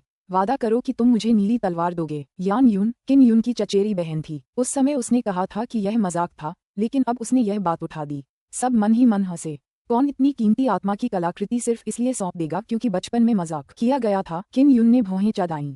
बचपन में यान यून के साथ उसके रिश्ते बहुत अच्छे थे, लेकिन सत्ता खोने के बाद उसके बचपन के साथ ही उसके दुश्मन हो गए, जिससे वह खुद को असहाय महसूस करने लगा। ठीक है, मैं तुमसे वादा करता हूँ। किन यून की बातों से हर कोई हैरान था। यांग शियू अचानक कुछ कहना चाहती थी, पर वह कुछ नहीं बोली।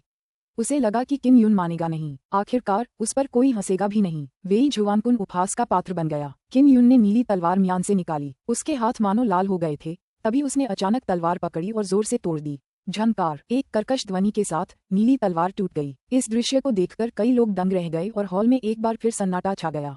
हे, एक महान शिलालेख मास्टर द्वारा परिष्कृत चीजें वास्तव में बहुत नाजुक होती हैं। अगर आप इसे चाहते हैं तो ये ठीक है। किन यून मुस्कुराया और टूटी हुई तलवार यान यून के पैरों पर फेंक दी। जब उसने तलवार पर स्पिरिट के निशान देखे और म्यान से बाहर निकलने पर तलवार की आवाज सुनी तो उसे पता चल गया कि यह बहुत ही घटिया क्वालिटी की स्पिरिट तलवार है। फिर उसने उसकी जांच की और वह टूट गई। वेई जुवानकुन ने टूटी हुई तलवार को मौत के समान पीले चेहरे से देखा। बेहोश होते हुए उसने मुंह से खून थूक दिया। एक निम्न श्रेणी का स्पिरिट हथियार वास्तव में इस तरह टूट गया था। भी ये सोचे बिना नहीं रह सकी कि क्या ये तलवार किसी ग्रैंडमास्टर द्वारा बनाई गई है। किन यून, तुम एक भयानक मौत मरोगे। कुई हुई ने गुस्से में अपने पैर पटके और दहाड़ा। फिर उसने जल्दी से वेई जुवानकुन का समर्थन किया और चली गई। यान यूं पहले से ही किन यून की ताकत से बुरी तरह डरी हुई थी। वह कुई हुई के पीछे पीछे चली गई। वेई जुवानकुन उसकी नजर में अतुलनीय रूप से शक्तिशाली था, लेकिन अभी वह उस व्यक्ति से हार गया था जिससे वह सबसे ज्यादा नफरत करती थी। किन यून ने पूर्ण विजय प्राप्त कर ली थी। इसके अलावा वह मार्शल बॉडी क्षेत्र के 5वें स्तर तक पहुंच गया था। इससे वहां उपस्थित लोग बेहद प्रभावित हुए। उन्होंने अपनी आंखों से देखा कि कैसे किन यून ने प्रथम स्थान प्राप्त किया था। मार्शल आर्ट प्रतियोगिता समाप्त होने के बाद दोनों व्यक्ति एक गोल मेज पर बैठे। ये लॉटरी के लिए है। अगर आप जीत जाते हैं तो आप एक बार लॉटरी शुरू कर सकते हैं। आमतौर पर एक बार लॉटरी निकालने के बाद आपको 10,000 क्रिस्टल सिक्कों की जरूरत होगी। प्रिंसिपल झांग मुस्कुराए और बोले, पहिया घुमाओ। रुकने के बाद आप वह सब कुछ पा सकते हैं जिसकी ओर इशारा कर रहा है। किन यून ने टर्नटेबल पर रखे इनाम को देखा और मन ही मन कोसा। टर्नटेबल पर दर्जनों पुरस्कार थे, लेकिन वे सभी विविध वस्तुएं थीं, जैसे कपड़े, जूते आदि। केवल पवन स्लेइंग आर्ट्स नामक साधना पद्धति ही अच्छी थी। विंड स्लेशर आर्ट एक उच्च कोटि का स्पिरिट लेवल मार्शल कौशल है। इसे सीधे हाथ से भी इस्तेमाल किया जा सकता है और कुल्हाड़ी के साथ भी। यांग शियुए पास आया, आह भरी और बोला, मैंने सुना है कि कई सालों से कोई भी विंड स्लेशर तकनीक का इस्तेमाल नहीं कर पाया है। ये जीचे ने नीचे से आती हुई केवल कुछ गालियां सुनी। मैंने पहले भी इस चीज के साथ खेला है। मुझसे 20,000 क्रिस्टल सिक्के ठगे गए। एक टूटा हुआ कटोरा मिला। मैंने 30,000 सिक्कों के लिए खेला, मुझे एक टूटी हुई बेल्ट मिली। मुझे भी धोखा दिया गया है। किन यून ने चुपके से हुआ लिंग वू अकादमी पर नजर डाली। उन्होंने इस टर्नटेबल का इस्तेमाल ढेर सारे क्रिस्टल सिक्के चुराने के लिए किया था। मैं कोशिश करूंगा। वह आगे बढ़ा, कमजोर आंतरिक क्यूई को प्रसारित किया और फिर धीरे से पहिया खींचा। सुई कुछ बार घूमने लगी और फिर धीरे धीरे रुक गई। वह पवन विनाशक कला के और करीब पहुंचती जा रही थी। सभी ने सोचा था कि किन यूं कुछ भी अच्छा हासिल नहीं कर पाएगा, लेकिन सुई पवन विनाशकारी कला पर आकर रुक गई। सब लोग हक्के बक्के रह गए। क्या ये बहुत भाग्यशाली नहीं था? यांग शियू को भी यह अजीब लगा। किन यून ने अपने पहले ही गेम में सबसे अच्छा प्रदर्शन किया था। किन यून मन ही मन खुश हुआ। दरअसल उसने डिस्क को घुमाने के लिए कंपनशील आंतरिक आभा का इस्तेमाल किया था और हवा से आने वाले कमजोर कंपनों को नियंत्रित करने के लिए मानसिक ऊर्जा का इस्तेमाल किया था। शुरुआत में वह केवल इसे आजमाना चाहते थे, लेकिन उन्होंने यह उम्मीद नहीं की थी कि उनका नियंत्रण इतना सटीक होगा। ये तुम्हारा इनाम है। प्रिंसिपल झांग को कुछ समझ आ गया, पर उन्होंने कुछ नहीं कहा। उन्होंने एक किताब थमा दी। किन यून ने उसे खंगाला, लेकिन कोई टिप्पणी नहीं थी। यह उसका अपना था और उसे वापस करने की कोई जरूरत नहीं थी। वह भविष्य में इसे धीरे धीरे पढ़ सकता था। कृपया स्वर्गीय शेर झील में प्रवेश करें, प्रिंसिपल झांग ने जोर से चिल्लाया। फिर हॉल में एक दरवाजे की ओर चले गए। किन यून ने यांग शियुए को विंडस्लेइंग आर्ट्स सौंप दिया और डीन झांग के पीछे जाने से पहले उससे कुछ अतिरिक्त नोट्स जोड़ने को कहा। यांग शियू ने किन यून और राष्ट्रपति झांग को स्वर्गीय सिंह झील में विदा करने से पहले उसे कई बार समझाया। वह बहुत खुश थी, लेकिन उसका दिल भारी हो गया था। मुख्य कारण ये था कि उसे लग रहा था कि किन यून से निपटने के लिए और भी ताकतें आ गई हैं। अगर किन यून हुआ लिंग वू प्रांगण से बाहर निकल गया तो वह निश्चित रूप से बहुत खतरे में पड़ जाएगा। किन यून राष्ट्रपति झांग के पीछे पीछे उस सुनहरे दरवाजे की ओर चल पड़ा जो स्वर्गीय सिन्हों के हॉल के ठीक पूर्व की ओर जाता था। दरवाजा सीनों की नक्काशी से ढका हुआ था और उससे एक प्राचीन और रहस्यमयी आभा निकल रही थी। इन दो बड़े दरवाजों के पास दो भयंकर स्वर्ण सिंह प्रतिमाएं थीं, जीवंत और सजीव, शक्तिशाली और प्रभावशाली। प्रिंसिपल झांग ने दरवाजा खोला तो उन्हें एक बहुत चौड़ा और लंबा गलियारा दिखाई दिया जो क्षितिज से परे तक फैला हुआ था। गलियारे की दीवारें और फर्श सोने से बने हुए प्रतीत होते थे और उन पर शेरों की क्रूर मुद्राएं उकेरी गई थीं। दोनों दीवारों पर सुनहरे शेरों के सिरों की दो पंक्तियां थीं। शेरों के सिर बहुत बड़े थे और जैसे ही उन्होंने अपने मुंह खोलकर सुनहरी लौ जलाई, वे गलियारे की दोनों दीवारों को रोशन कर रहे थे, जिससे वहां एक दिव्य अनुभूति हो रही थी। जब सभी ने किम यून को राष्ट्रपति झांग के साथ प्रवेश करते देखा तो उनके चेहरे पर लालसा और ईर्ष्या की भावना प्रकट हुई। दिव्य सिंह झील अतुलनीय रूप से रहस्यमयी थी। जो लोग इससे बाहर निकलेंगे उनका भविष्य उज्जवल होगा। वे निश्चित रूप से शक्तिशाली मार्शल कलाकार बनेंगे। 5 साल पहले उसका युवराज पद समाप्त कर दिया गया था और उसकी 4 आत्माशिराएं निकाल ली गई थीं। सबको लगता है कि वह 16 साल तक जीवित नहीं रहेगा, लेकिन अब वह सचमुच स्वर्गीय सिंह झील में प्रवेश कर चुका है। स्वर्गीय सिंह झरने का पानी केवल 5 वर्षों के भीतर ही तैयार किया जा सकता है। आप इसे तभी मांग सकते हैं जब आप इसे पाएं। हर किसी को इसमें प्रवेश का अवसर नहीं मिलता। मैंने सुना है कि स्वर्गीय सिंह जल स्रोत अत्यंत हिंसक है। मार्शल स्तर 5 मार्शल बॉडी साधकों को वहां से रैंक कर बाहर निकलना होगा, भले ही उन्हें एक दिन भी अंदर रहना पड़े। किम यून ने अभी मार्शल बॉडी क्षेत्र के 5वें स्तर में कदम रखा है और अभी तक कोई आंतरिक ऊर्जा उत्पन्न नहीं की है। ज्यादा से ज्यादा वह केवल आधे दिन ही साधना कर पाएगा, है ना? जब उन्होंने दिव्य सिंह झील की विभिन्न किंवदंतियां सुनाई तो सभी ईर्ष्या से भर गए और आहें भरने लगे। यांग शियू ने किम यून की पीठ की ओर देखा और उसके विचार तेजी से दौड़ने लगे। वह अच्छी तरह जानती थी कि किम यून ने स्वर्गीय सिंह झील में प्रवेश करने के लिए बहुत कष्ट सहे थे। किम यून का कुछ वर्षों तक उपहास किया गया था। वह बिना किसी बाधा के साधना करता रहा, भले ही उसे मार्शल आर्ट के मार्ग पर रेंगना पड़े। वह कभी हार नहीं मानेगा। केवल वे लोग ही स्वर्गीय सिंह झील में प्रवेश करने के योग्य हैं जिनके पास ऐसी इच्छा शक्ति है। टकराना, दरवाजा बंद करने का मतलब था स्वर्गीय शेर मार्शल मीट का अंत और सभी का हॉल से बाहर जाना।